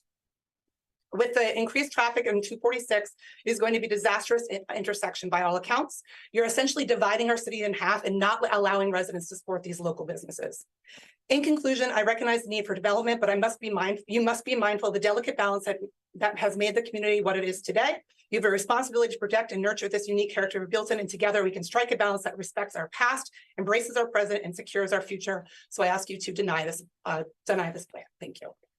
I just wanted to mention here, Lieutenant Valencia did at some point when at the discretion of the chair did want to address a couple of the comments that were made on previous speakers. So Okay. Just wanted to mention that. So whenever. Why don't we bring him up at the end? Sure. Sounds good.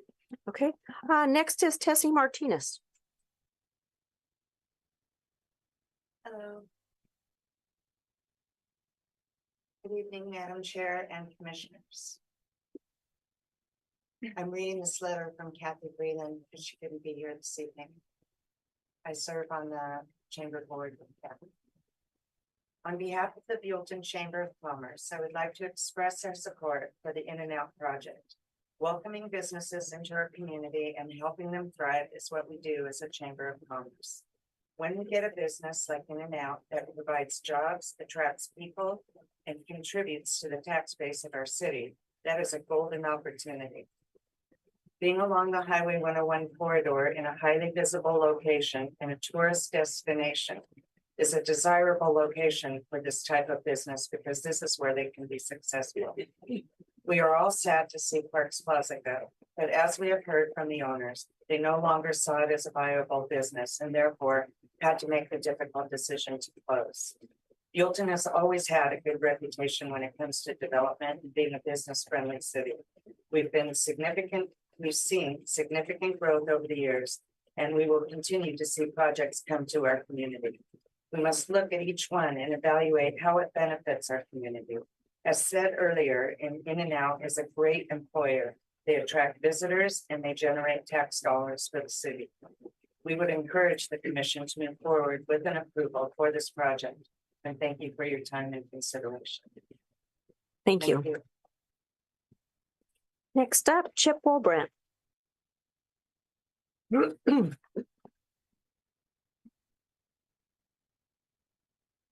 Thank you, commissioners. I'm that pesky attorney who showed up at your last meeting and gave you the letter pointing out that you couldn't approve the project as it was. I'm happy to say tonight that working with your staff and working with the applicant, we've reached an agreement addressing our concerns, in particular the alternative roadway concern. And we now withdraw our opposition to the project, support the project. I did have one question for Andrea. I did not see the revised condition 92. Again, we have a very detailed settlement agreement. And then the fire department had come up with a condition that said that we needed to come up with yet another agreement. Working with Andrea, I understand the agreement we already have. It meets their needs. And so we don't need to do anything else. Is that correct?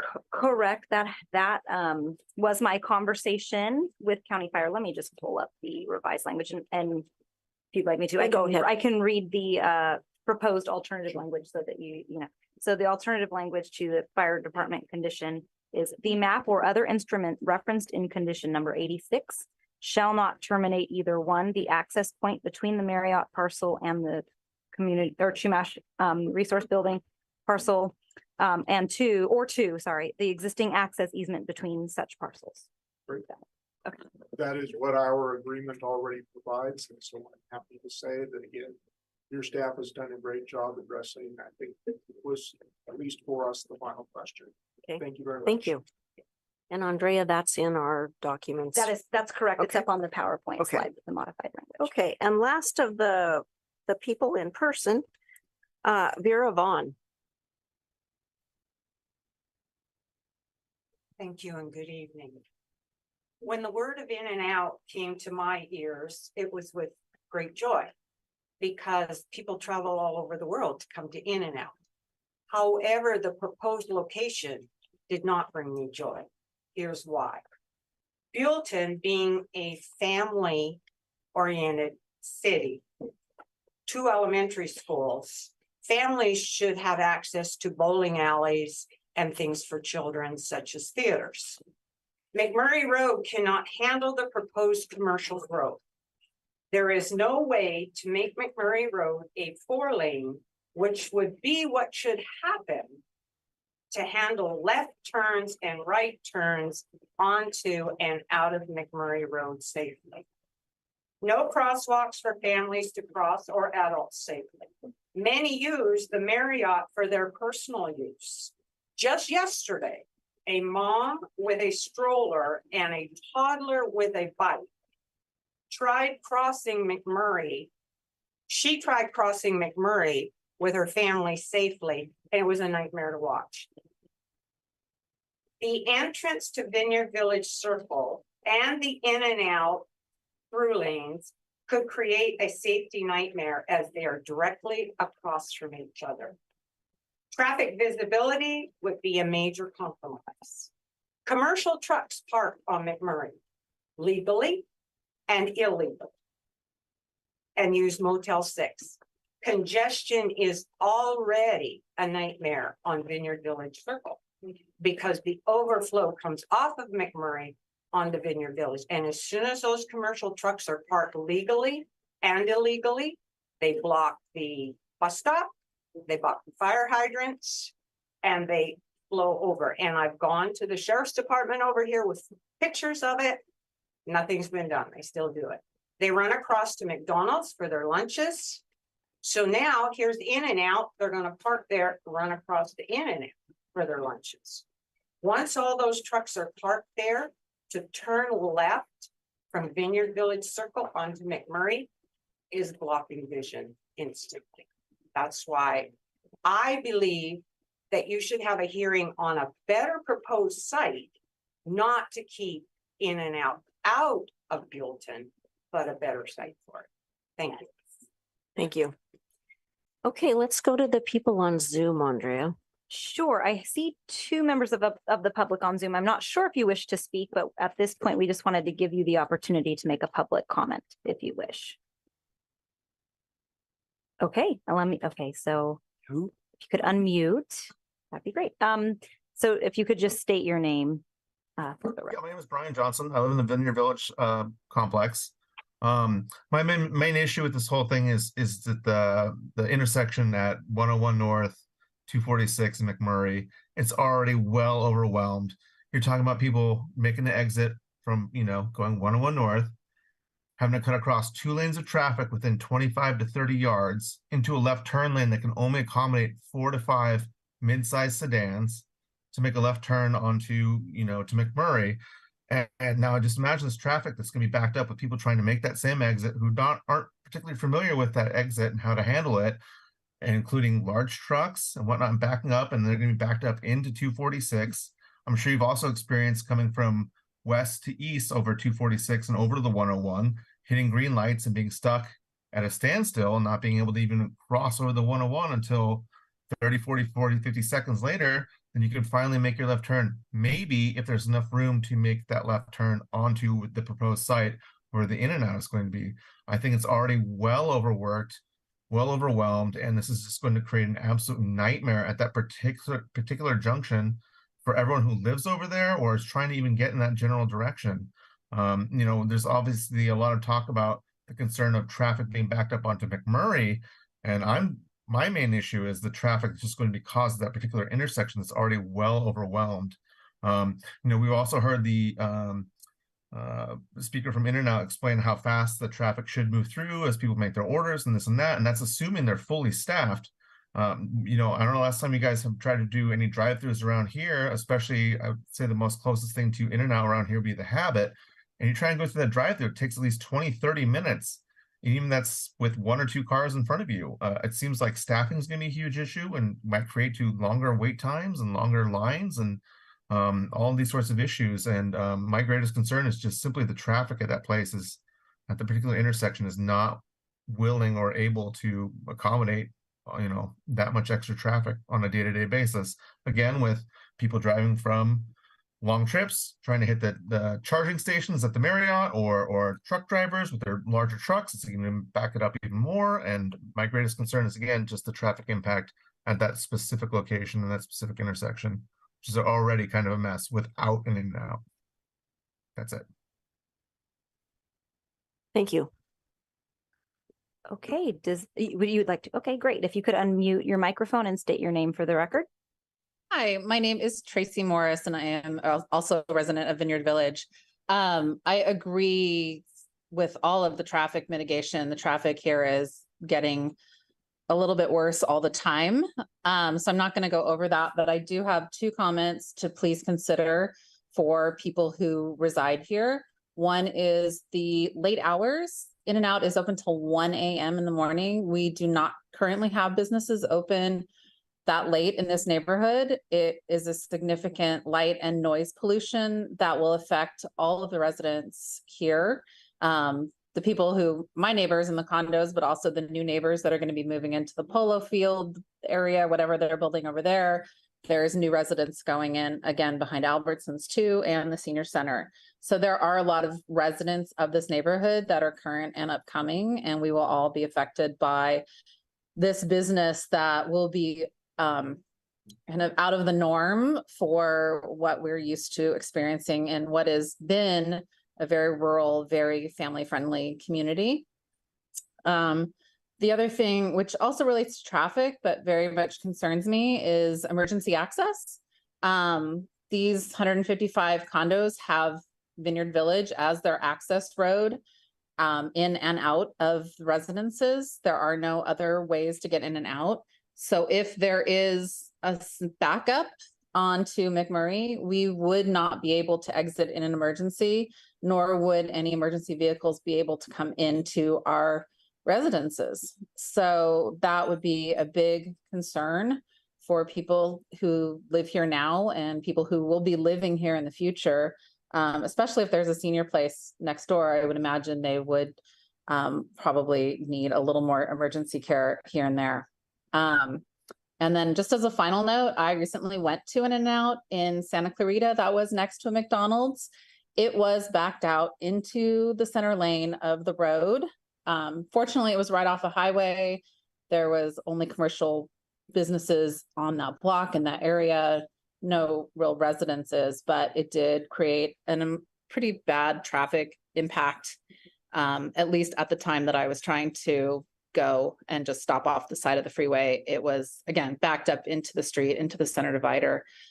So I think that's not an unreasonable concern for people that live here. That is a real potential problem with allowing an In-N-Out in this location. I think In-N-Out's fine. This location is not where it needs to go. Another business will be happy to move in there and will provide hopefully something for the community, but In-N-Out is not it, not in this location. Thank you. Thank you. Anyone else online? I don't see anybody else online. Let me just double check here. Nope, nobody else that I see online here.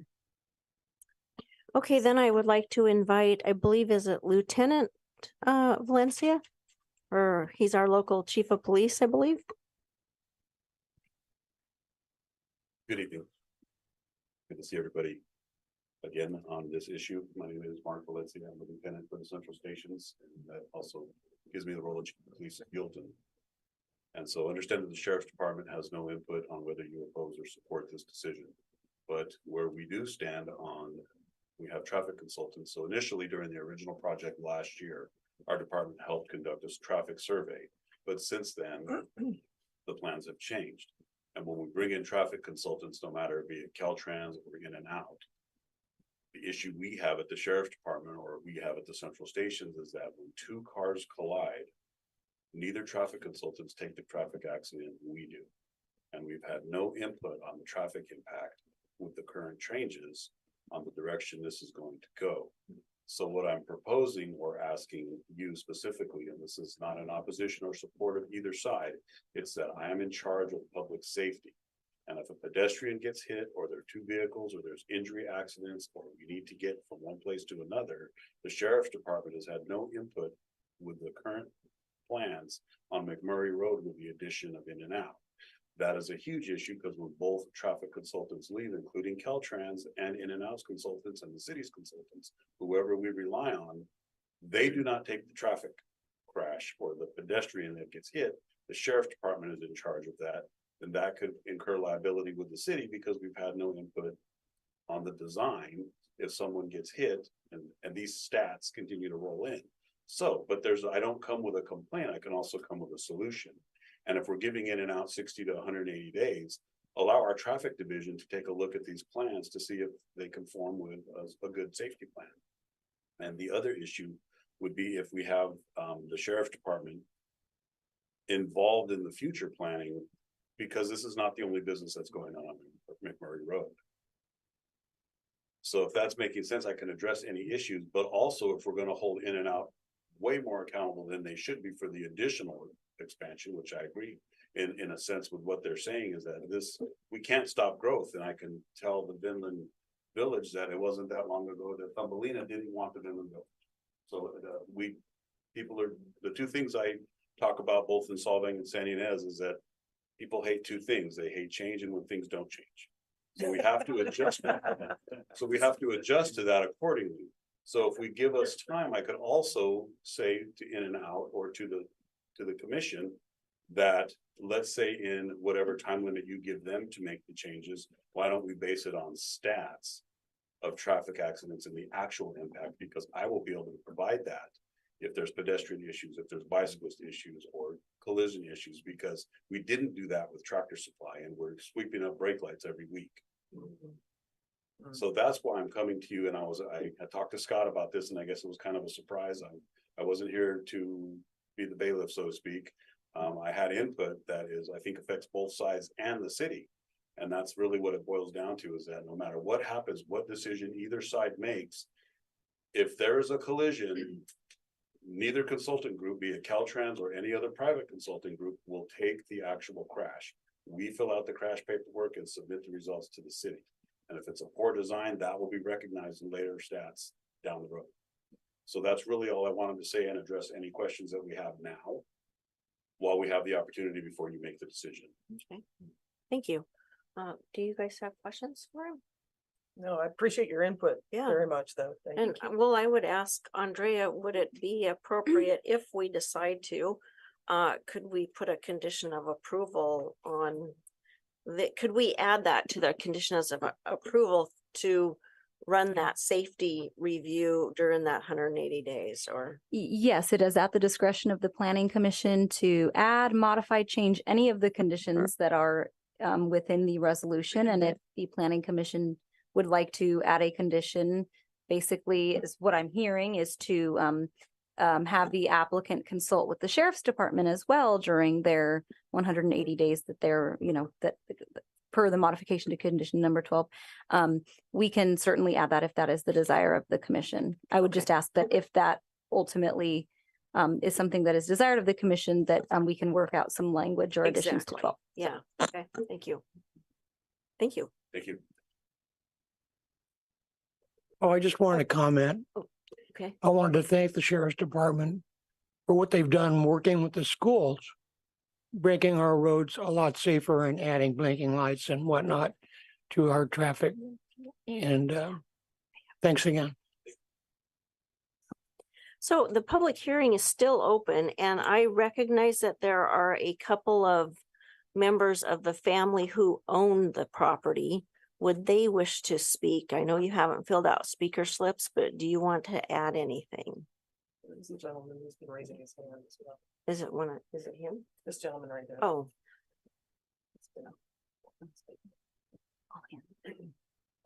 Bob Grant Jr., 515 McMurray Road. Simply put, the residents of this community had a chance to vote if they wanted a movie theater in this community. And I hate to tell you, it was a really poor turnout. So if we could make money, the theater would still be here. That's the simple part. The second part is we're all in this together. This is a city, okay? Did we oppose any of the condos going in that would directly impact our business? No, we welcomed you.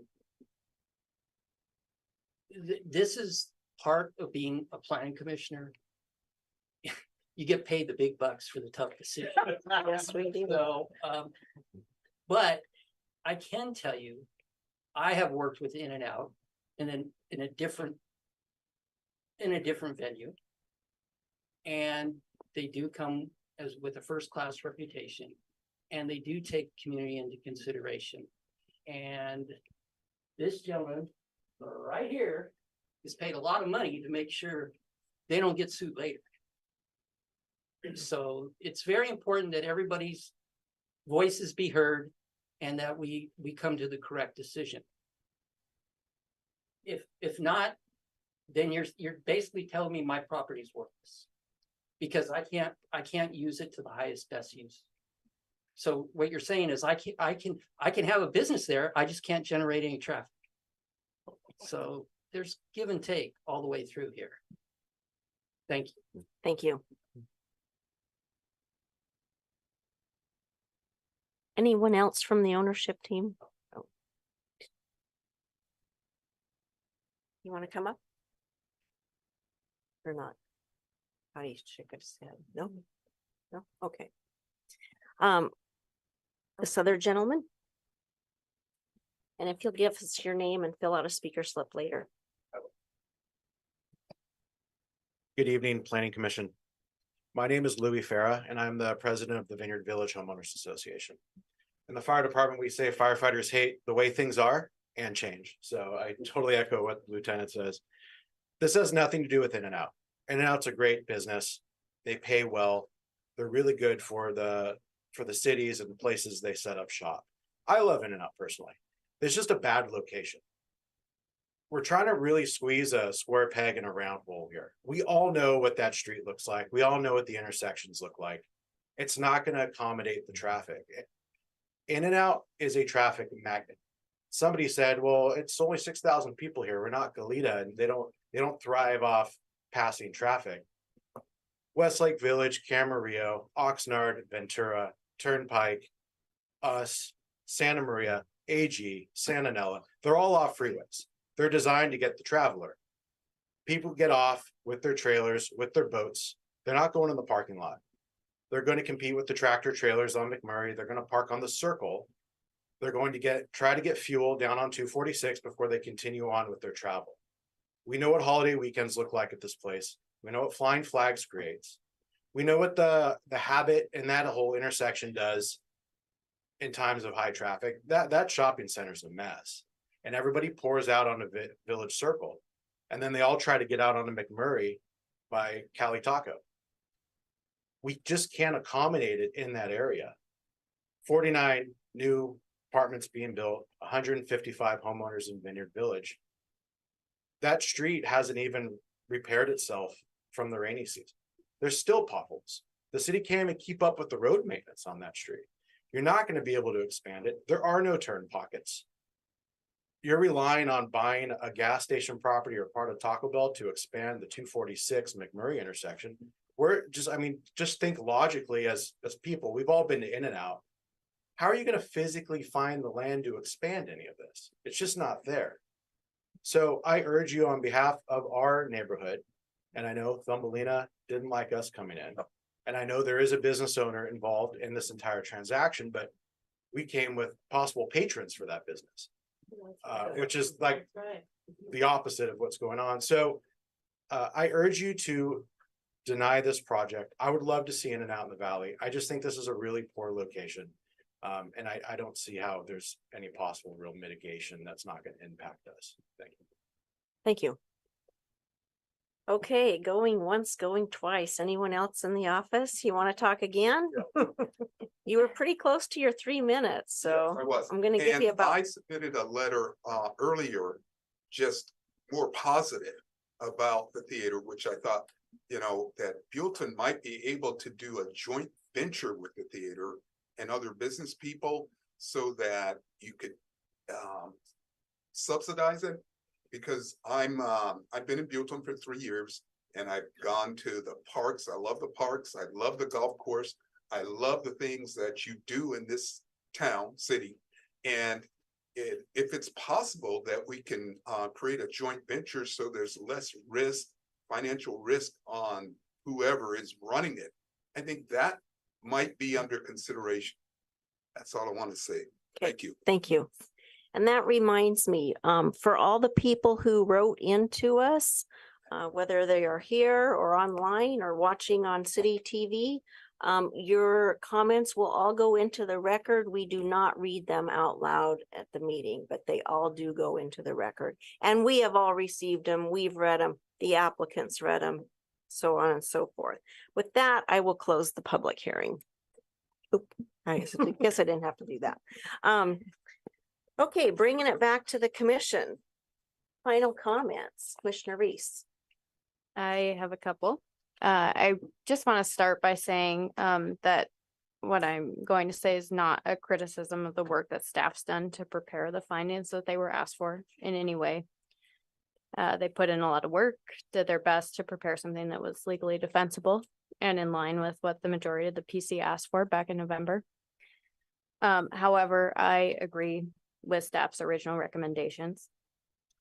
I don't object to the proposed use, but I have major reservations about the project's policy consistency findings and the CEQA document that was prepared. As far as traffic goes, it's obviously been the focus of this entire hearing. But the peer review of the traffic study talks at length about how what is proposed by the traffic engineer for the project not being adequate, not being feasible, and not being effective.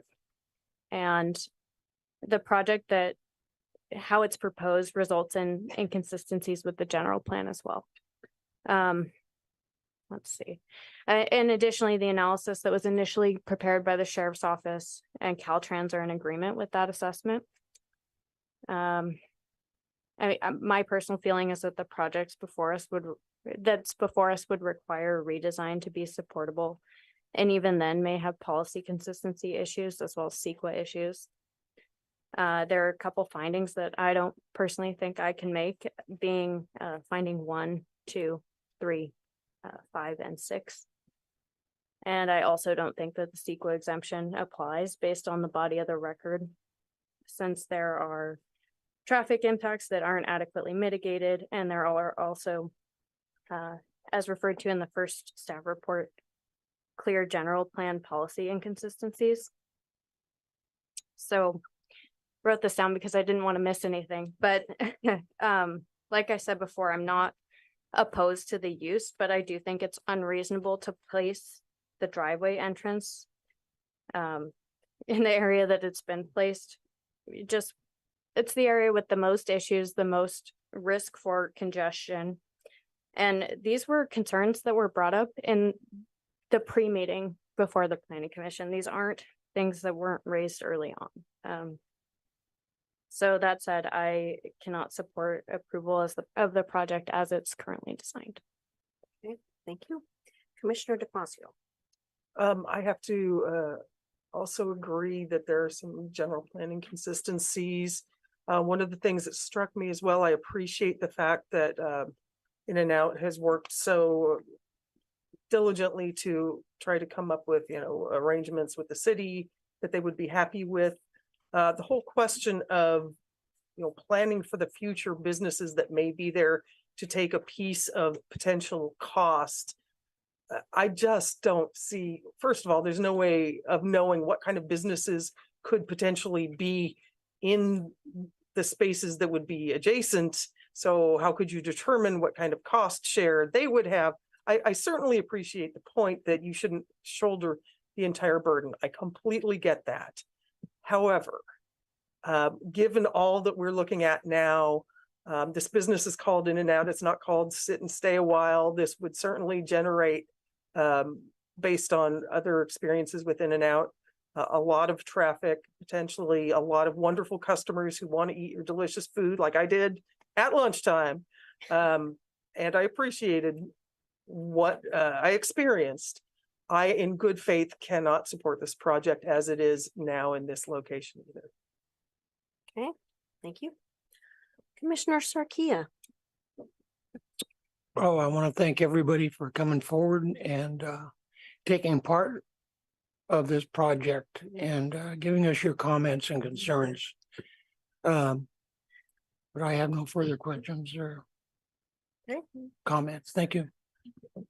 Vice Chair Mercado. I also would like to thank the agent, Mr. Lockton, the owners. It's been no one's going to be happy. The comment was made that Thumbelina wasn't happy with Vineyard Village. I live in Thumbelina, and I could probably say, yeah, for the 30 years that we've lived there, it probably would have been a lot nicer to have that just an oat field like it was. But when we purchased the home, at that time, there was going to be exactly that was where Vaughn's or Albertsons was going to go there first. That didn't happen. That probably the owners at that time didn't want to lease or sell it, whatever. It got moved over here. And at that time, that was what was requested by the citizens of Buellton, is to have a major store, a drugstore, and the city council came through with that. You look at the traffic. I support Tractor Supply on a regular basis. I'm in the ag field, so I use them a lot. I also use Farm Supply, so I go down to there as well. When I come back from a project that I'm doing from Los Alamos, and I need to go try, I don't take 101. I get off on Damasa and make a turn there. The same way coming out. People, I understand, you have to make concessions. Time changes, and the sheriff was totally correct. People are never going to be happy with what is there, but we also have to look at the bigger picture of what could possibly go there. It's considered general commercial. We could have, I know the comment was made about the 49 homes and the other 150 homes. That was not even brought up to the commission because it was designated by the state, and that facility, since we don't have one here in the county or in Buellton, that was done ministerial. So people complain about it and are not happy with it, but it was out of our hands. The same thing, the sheriff was noticing the accidents, and I've seen accidents. I don't know how many are, even though people were told not to turn left out of Tractor Supply or Starbucks, people still try to do it. And if you can't read the sign, that's nobody's fault. A citizen or the city of Buellton. So In-N-Out is been a good corporate entity for not just other cities. You look at their track record, they do it right. And having traveled all over and seen their operations, they do a tremendous job. We look at the bigger picture, and some of us said that, we're appointed, and having been on this for 14 years and 4 years as a city councilman, I've seen both sides. You look at the bigger picture. What does it bring? What can it bring to the city of Buellton overall? And I think that kind of outweighs. I understand, you know, like I said, the citizens there. It'll never be a theater. We have to get off that. That whole business industry is unfortunately is dying. People said, well, that'd be the great place for the bowling alley. The bowling alley hopefully will become over here on that side. Any business that goes in there will generate traffic. Someone said, well, why haven't we gotten a natural food store or high end? Everybody has an opportunity and a chance to move or come and apply to the city of Buellton to open up a business. They haven't come before us or they haven't come to the city.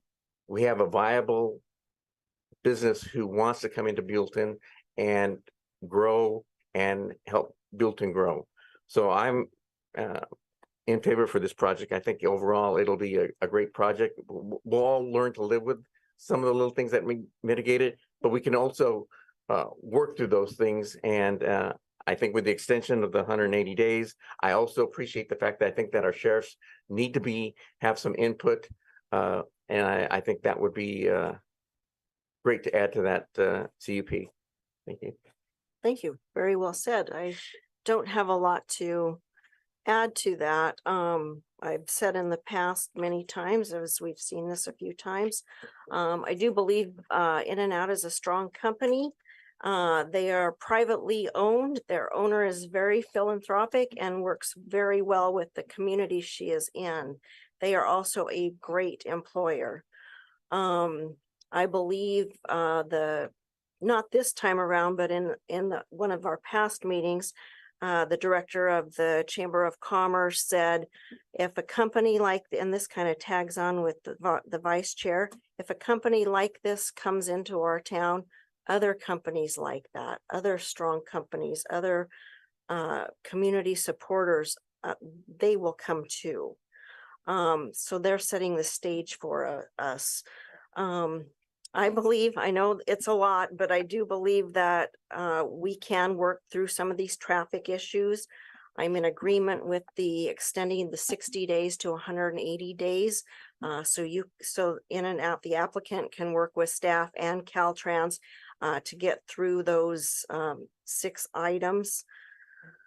Let's see, I mean, some of the things, I know this sounds really simple and I've said this in the past, but I think the company In-N-Out can work with Caltrans and on social media and direct some of that traffic away from the 246 exit and onto the Rufus T. Buell exit, RTB, or formerly DeMassa, as some of us call it. And that way people are getting, if you're northbound, you exit right, you turn right, you turn right, you turn right, it's all right turns. And then you could even, and you could come out left and go back that way, or you could make another series of right turns and right back onto the freeway. I also believe, and I said this earlier, and Mr. Jim, Lockington, is that right? You have the processes in place that, again, if everything goes right for you and everything, and you mitigate everything with Caltrans, work through the issues, you build the property, it runs, and then, you know, a couple of months down the road, the traffic's backing out onto McMurray, I believe you will reassess that and figure out how to get that fixed. That is pretty, I also agree, and I would like to add that if we go that direction, as a condition of approval for the sheriff to be involved to review the existing project plans, review for safety. That concludes my comments. Is there a motion?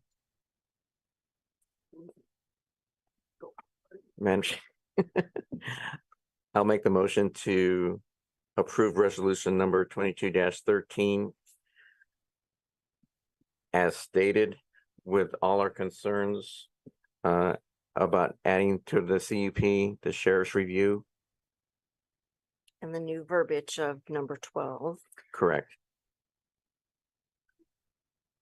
Okay, so let me just, as part of this motion, let me pull up. Let's see if I can pull this up here again. Okay. It's not showing. I'd share screen again. See if I do it right this time. Okay, so okay. Is that showing up, Rose? Showing up on the showing up on my screen.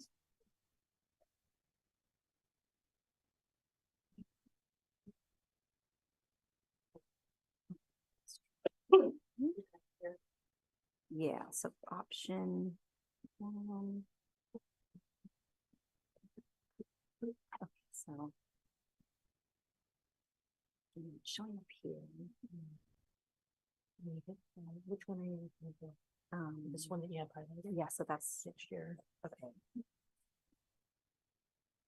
And then it shows it.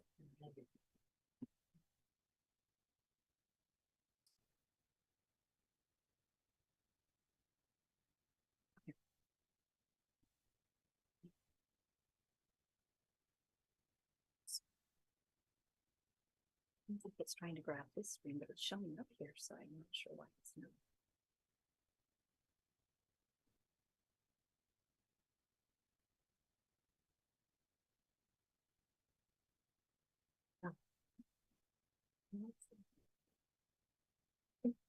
Should I stop sharing?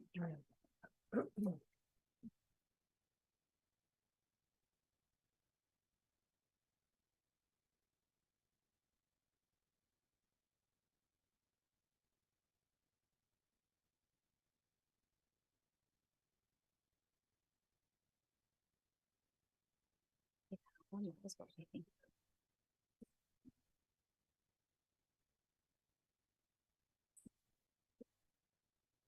It's up. Is it? Yeah. It's up. It's up. Okay, It's so just not it's just here. not up here. Okay. If you. I just wanted to bring up the, hold on, I'll pull it up here and see if we can. I wanted to bring up the slide where I had listed at least the intent or the proposed modified conditions. So let me see if we can. Oops. Okay, so there's condition number 12. So that's part of the motion. Now, I know there was, part of the motion was to add consultation or, coordination with the sheriff's department. Right. So that can be added as, basically we could add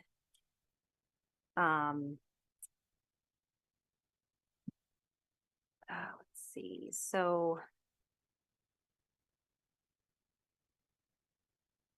we can either add language to number 12, or we can add it may make sense if the goal is to incorporate the sheriff's department as part of that. In that 180 Or days. you can either do that, or you can just add a separate condition. It's up to you. I think the separate condition is better. A separate? Yeah, the Okay. separate condition, So- because we know what the 180 days for, and once that gets triggered, the sheriff will be involved with it. Okay, so maybe we have a separate condition. Because we also are waiting now for fire to approve, to make their change on the Knox box. So They already. So to clarify on that, the condition is actually, prior to zoning clearance, once we get to that point that they need, so that condition in the existing condition related to fire is actually prior to zoning clearance. The applicant is just required to modify the plans reflecting it completely closed off if emergency vehicle access is not required by the county fire. So that the fire department consultation, that's actually separate from the 180 days, at least how it's currently written in the conditions. But if we want to do if what I'm hearing is maybe a separate condition, maybe we can just add language requiring that the applicant coordinate with the sheriff's department during the 180 Yes. with it, during the I think that would be pursuant to better. condition number Yeah. 12. Right. Or something like that. Okay. I'm just making notes here. I mean, it might have to be applicant and city because you guys probably have to. Sure. Well, so I'll presents- say applicant shall coordinate with city and sheriff's department. Sure. Right. Okay.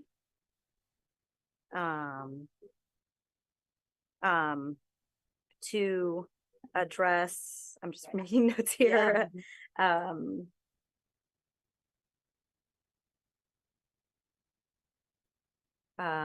Safety, well, and perhaps, I'm not sure, so I know that Lieutenant Valencia mentioned doing a safety assessment, I think was Yes, the word that was that used. sounds right. So applicant shall coordinate with city and sheriff's department to Review the application and project for safety assessment. for a safety assessment. Okay. So let me just read this back to make sure Okay. that this, applicant shall coordinate with city and sheriff's department to review application and project for safety assessment. Do we, I think what I'm Or hearing is just for during safety, I guess. for safety. And the goal is what I'm hearing, correct, that's why I'm bringing this up, is to have that be done within the 180 days, before they bring the project or bring these particular Anything issues back. back to the Yes. planning commission. Yes. Correct. So applicant shall coordinate with city and sheriff's department to review application and project for safety within 180 days referenced in condition. referenced in condition. Okay. If that's part of, if what I Yes. just read is part of your motion, Okay. I have notes here, so we can certainly add that That's if that correct. is what, Okay. okay. Okay, so the, I'm sorry, so there's condition 12, which we just talked about. And then there's, oops, I'm not sure if this is showing up yet. Then these are added verbiage to the existing conditions to say, what we went over before, if required relating to the emergency vehicular access. And in addition to condition number 292, I apologize, revising condition language pursuant to the applicant's request and which is listed here. So, and I wish I could move that far, maybe I can't to get it so you can see it, but as presented in the PowerPoint, if that is. That is correct. Okay. Okay. I will second the motion. Vice Chair Mercado, Aye. Chair Hamel, Aye. Commissioner Reese, Nay. Commissioner DeFazio, Nay. Commissioner Sarkia. I too.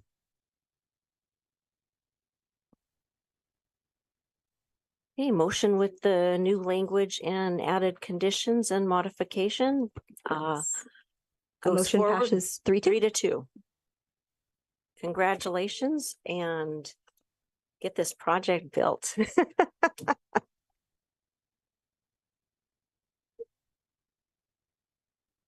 And again, thanks to all the public who came, thanks to the owners, thanks to the representatives, thanks to the sheriff's department. Thank you to the attorney, Chip, and thank you to the applicant and to the traffic expert. Good job, ladies and gentlemen. Okay, I'm gonna give you guys a minute to clear out. Good one, Art. If you guys will clear out quickly and quietly and continue your conversation in the parking lot, we have a few more items of business. Or not. Let's see, I need my thing. Where's my? Okay. Other business, I don't believe we have any. I don't think we have any other written communications. Planning commissioner comments. Other than, like green team stuff or anything like that, or upcoming. Anything. Meeting soon. Anything Yeah, we'll have new? one next time. Okay. Commissioner Sarkia, any stuff going on?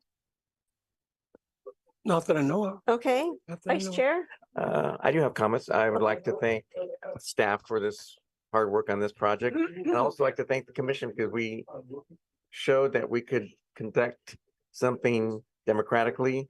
We might not all have agreed on it, but it was handled as professional as you could ask for. So I appreciate all of Thank you, guys. sides on us. all of us. I think we did a great job. Thank you. I just have a few quick, again, I attended the Chamber of Commerce mixer last night. It was at the Hitching Post Winery. Great event, well attended. And Kathy always does a great job announcing stuff that's coming up. So 2 or 3 things come to mind, and that's I believe it's November 4th is the Arts and Crafts Festival at Riverview Park on a Saturday. It's, I think, an annual, it's called the Holiday Bazaar, isn't it? Yeah, huh? Harvest Bazaar, okay. And then following the next weekend on our lovely Avenue of Flags is the Fall Fest, which is carnival rides, ale. It's not November. November 10th. Yeah, Yeah, which is following after the weekend November after. 4th. Well, it's like 10th, 11th, and 12th or something Yes. like that. Yeah. Correct. Around the And- 10th, yeah, or- 3 days, or- 2.5 yeah. days around that. Anyway, so it's carnival rides, isn't there there's an ale fest, just all kinds of good stuff. That's always a great event for the city. And that's all I really have for now. So planning director? I don't really have much more. I think I've probably spoken enough for this evening. So at this point, I don't have anything for under planning director report. Okay, with that, we will adjourn at 8:17. Thank you. Good.